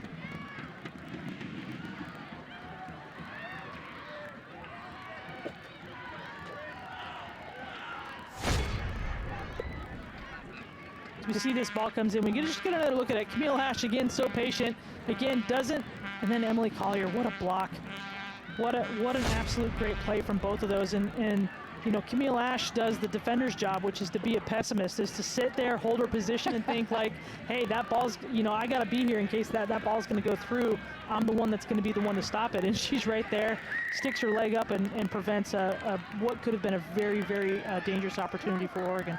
Here come the Ducks again. And Morales, you know, she's in a position again from distance where she's looking for a brace and then some. Yeah, and Emily Collier, that was the pressure that Portland was looking for in the first half, and you saw her. She came from nowhere, got right up in the face and just said, nope, I'm going to take this one off the body. I don't care. It's not going anywhere near my goal. Great crowd on hand. Alumni night. Avid school night, a lot of youth club teams on hand, and of course, Clive's Army as we hit the 77th minute, and we are tied in this interstate rivalry renewal, non-conference affair, Pilots and Ducks. And the Ducks got the win last year down in Eugene. Portland does lead the series, though, 16-2-1 all time. So it's very much a lot to play for. You have Graham Abel's program on the rise. He's got a lot of things that we talked about in pregame, some injuries, some very unlucky, losses to his team, very huge losses too, very impactful players. And then you have the Portland situation that we've talked about with their goalkeeper. So a lot of different things and storylines coming into this game, and it's just been a tremendous game to watch. And you're right about the storylines. They have been all over the place. Deep, colorful, rich storylines. And the game itself has not disappointed at all. No, this has been a great game, and I just am so grateful that there's so many people in attendance watching it. And for anybody watching it right now, this is a great soccer match. This is a very good tactical battle between two very good coaches, and it's been great to see. All right, Sawan back on the pitch here in the 78th minute. Do you imagine, I won't hold you to anything, Ange, that Sawan will be able to play the duration? Yes. Okay. That's what she came off for, and now we're going to say that they're going to actually have her come back off the field for some vague NCAA substitution rule. Well, she'll be in a moment. Beaverton, Oregon kid. Obviously, Frenchie's able to keep one of the best in the state home, if you will. Yeah. And this is what these games do. I mean, it's very good for Portland, again, to continue to play Pac-12 teams. There's 4 right in the Northwest for them to play very easily. It helps their strength of schedule, helps their RPI numbers, because the Pac-12 is such a strong conference. You bet. But, as talent is produced throughout the state, Oregon has produced a pretty good amount of Oregon players. Tiffany Milbritt was a pretty good player from Oregon. Not bad. Yeah. This is what Portland, winning these games and coming out and making the statement that they're the program to play for in Oregon, definitely makes a statement. Now Sawan onto the pitch as Collier will take a seat. Great shift for the veteran Collier. And Sawan, who's got the pilot goal, that happened in the 60th minute. Let's see if she's got another one in her. Uh-oh, ball picked off. And here comes Romero. Fortunately for Shea Adams, that's one of the very rare mistakes we've seen her make with the pace of that ball. But fortunately, it was going to Katana Norman. She just said, this is no problem. It's going to make my job a little harder, but I got this. What a play by Norman, just a freshman. And I mean, Romero had a lot of real estate in front of her, and she makes a great step to dispossess. I mean, just unreal. But here we're going to see Camille Ash going up and get 1v1 against Caitlin Pekolba. And Camille Ash, I've talked about this before, how well she uses her body. She is extremely tall. When you look at, for a women's soccer player, she's 5'10", and when you have players like that, the taller players, the bigger players tend to get the fouls called them on the 1v1 battles like that. And so what you see is her understanding that. She knows referees are going to be watching out for that. They're looking at the size mismatch, and what she's so good at is just being able to use her body in a way that doesn't cause fouls. That's awesome. She's just so fun to watch when she's defending, because she creates so much just by being a good defender. An injured Duck still on the ground. I think it's Pekolba. Yeah, that would have been who Ash was going up against. And the last thing anybody wants to see is an Oregon player down and not getting up. This is a club that has endured the kind of injury scenario that I can't even find the right words, what they've had to go through. The Ducks as a team losing so many players to injuries. Well, and as a coach, you recruit players, and you're hoping, just the players that come in, the goal is to have them all play at the same time, and that's something that we saw with the Huskies when we were talking about the Husky game last week, is just how difficult it's been to get the players that they recruited to play together, because they knew they'd be so good together, to be on the field at the same time because of injuries. And, with the Oregon the same way, Graham Abel has recruited these players to play on the field at the same time. The combination of players is what he thinks is a winning combination, and hasn't been able to put all of them on the field at the same time. So it's been a struggle for him. You've got to push players into positions maybe they're uncomfortable in, they're not familiar with, and really try to find and solve some problems that were created through injury. So Pekolba's still down. What do you suppose that Frenchie might have been telling the troops as they were all able to to go to their respective sidelines while Pekolba is being tended to. Well, I think, again, the key for this half is play the ball quicker. You know, when you have your opportunities, be safe. You know, when you're Shea Adams and you're making that pass to Katana Norman, make that pass. If you're going to make an error, rather you make the error kind of behind her or to her than out in front of her where it could get picked off as it was. So just make sure that you're taking care of the little details. Play it safe at the back. Make sure that it's right, that your positioning's right. And then as we transition forward, we get up into the attack, play quicker. Find those opportunities. Don't let the ball get stuck on your foot, and give opportunities for the Ducks players to collapse around you and win that ball. Pekolba, who's already missed a few games this year because of injury, will be helped off the field as you get a good look at Rutledge, the third string keeper for the Pilots, who's been playing very well. There is Caitlin Pekolba, the sophomore out of California, and being helped off the pitch and not really putting a lot of weight on that right foot. Pekolba has been so tremendous for the Ducks. Yes. Not just tonight, but this season. She's done a great job for them. She's played in all 7 games, started 5. She only has 1 assist, but it doesn't take long watching her and what she does on the width for this team to note that, you know, she's not going to be a stats player. She's not going to show through on assists, on goals, but where she is going to show through is on her minutes played. You know, if you look at other stats that we don't track, you know, like defensive tackles, you know, game-breaking passes, things like that, she's very good at those things, and she's put so much pressure on this Portland back line just through her runs and her presence alone. Ball cleared. Rest pass. Trying to force Adams into a turnover. Shea would have none of that. 80th minute. We're still tied at 1 apiece. Here's Hasenauer. One of the more decorated Oregon Ducks ever in terms of assists, PK goals, games played, games started. That's Hasenauer. And she'll carry. Zoe. Just a little heavy on that touch. And Katana Norman played that so well. That break for Chai Cortez coming down. Katana Norman was 2v1. It was Cortez. Yeah, it was Cortez and Romero breaking on Norman. And Norman did kind of a little pump fake at Cortez to get her to slow down a second. That allowed Norman to just drop off with Romero, but then get Keely Doctor in the picture because that's Keely Doctor's mark. Get her over, slow Cortez down, and really give them an opportunity to kind of gum things up for the Ducks.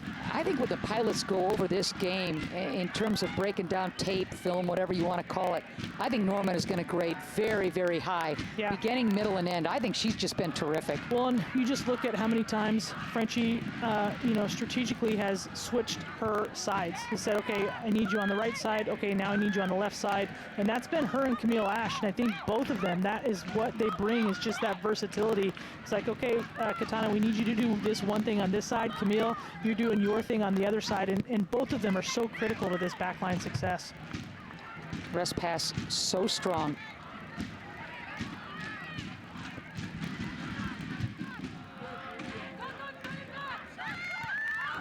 Here's Hasenauer. Nice job, Rutledge. It looks plenty easy, but still you got to read it just right, and you still have to have the good hands. And you got a lot of players coming in. You bet, you bet.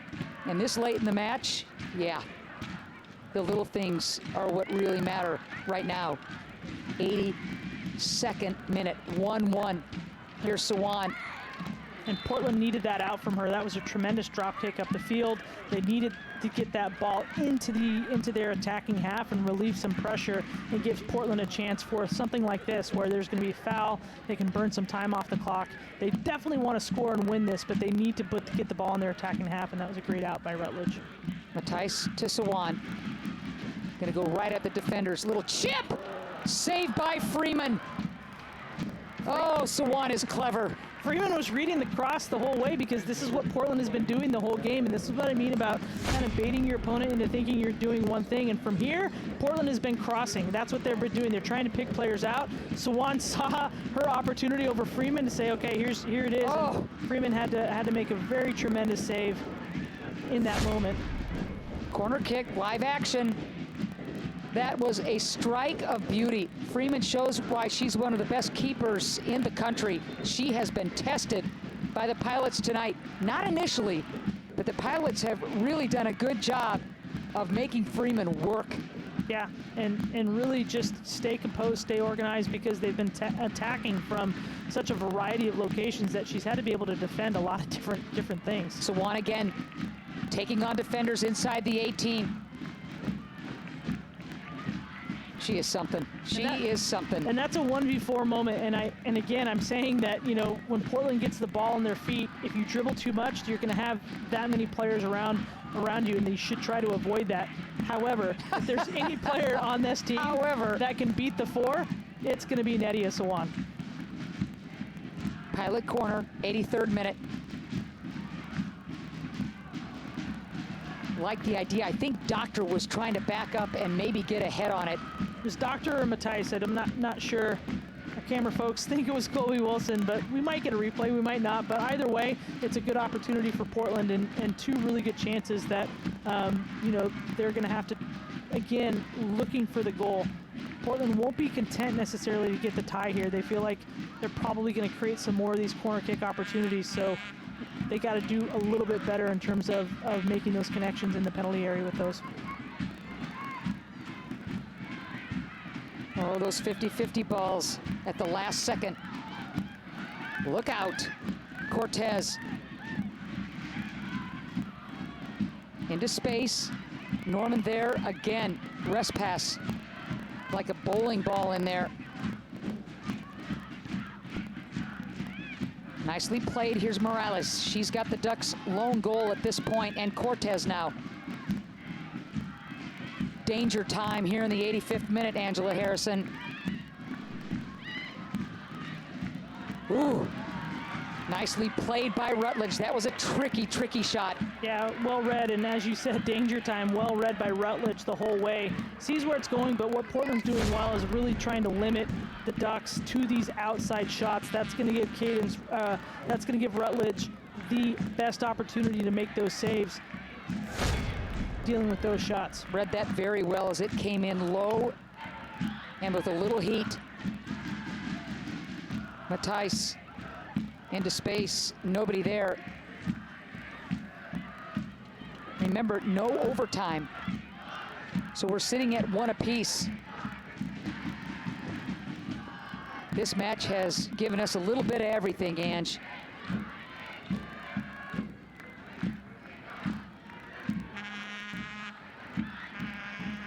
Sawan is able to turn her defender. Sawan wants to cut. Sawan! Right at Freeman. Oh, Sawan. 1v1 against defenders, beating them, and on frame, but right at Freeman.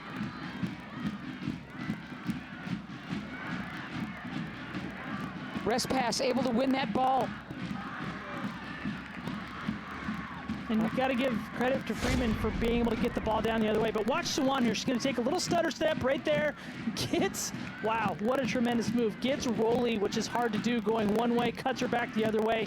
But just with the number of players collapsing in on her from the side, couldn't really pick her corners, was always going to have to go more direct. Rest pass and her physicality able to create a corner kick for the Ducks late in this match. Oregon known for its corner kick and set piece mastery.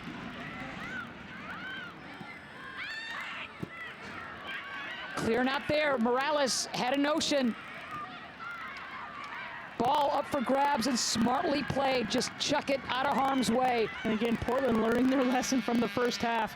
Do not give them time to shoot from outside the box in those situations. Those slow rollers coming right back to somebody's feet. They're going to tee up just like Morales did in the first half. And here we're going to get another look at the replay as we see Sawan get herself in a good position to try to win the first one.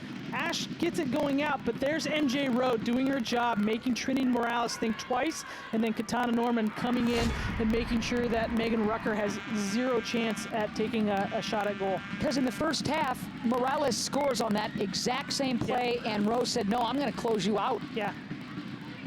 Ducks aren't finished.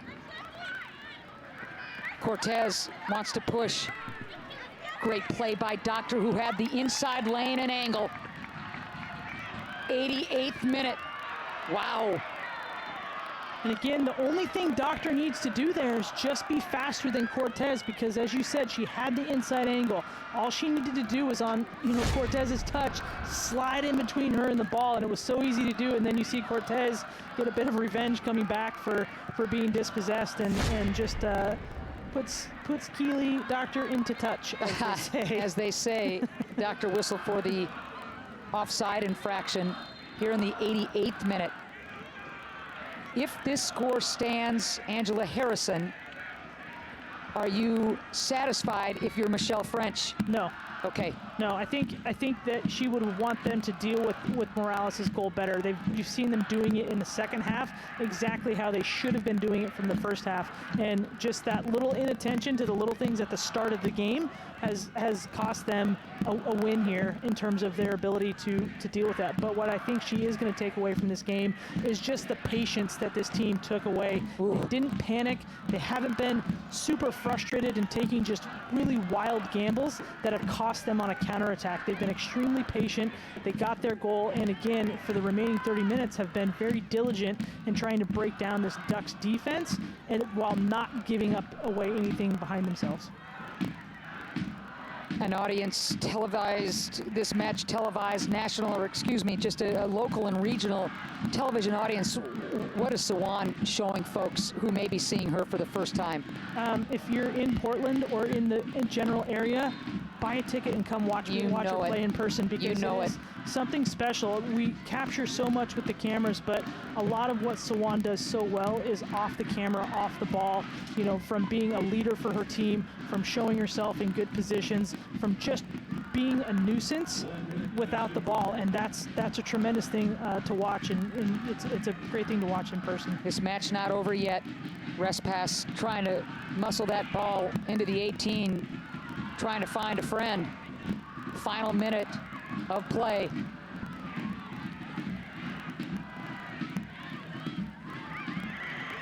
Beautifully played. Cortez with another foul on Doctor. The Pilots need to hurry, Ange.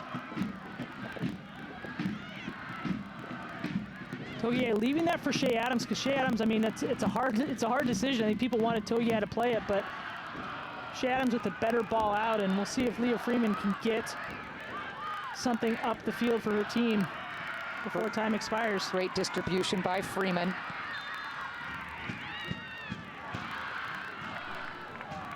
Referee calls a foul there on Angene Respass.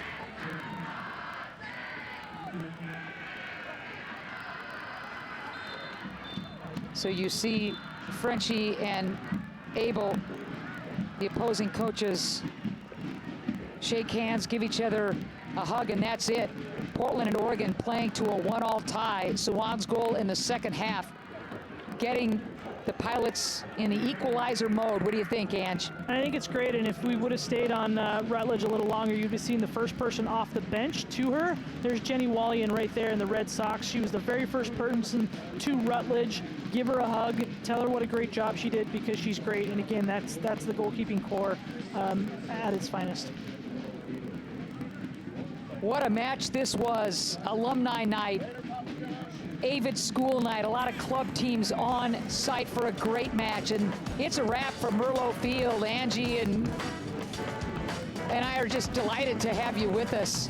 It was look at Frenchie and Abel, that's great stuff. So it's a 1-all tie. The Pilots are still unbeaten. Great atmosphere. Wild. Crazy game. For Ange and our entire crew, so long from Merlot. Thanks for watching. Have a great weekend, everybody.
The final from Merlo Field.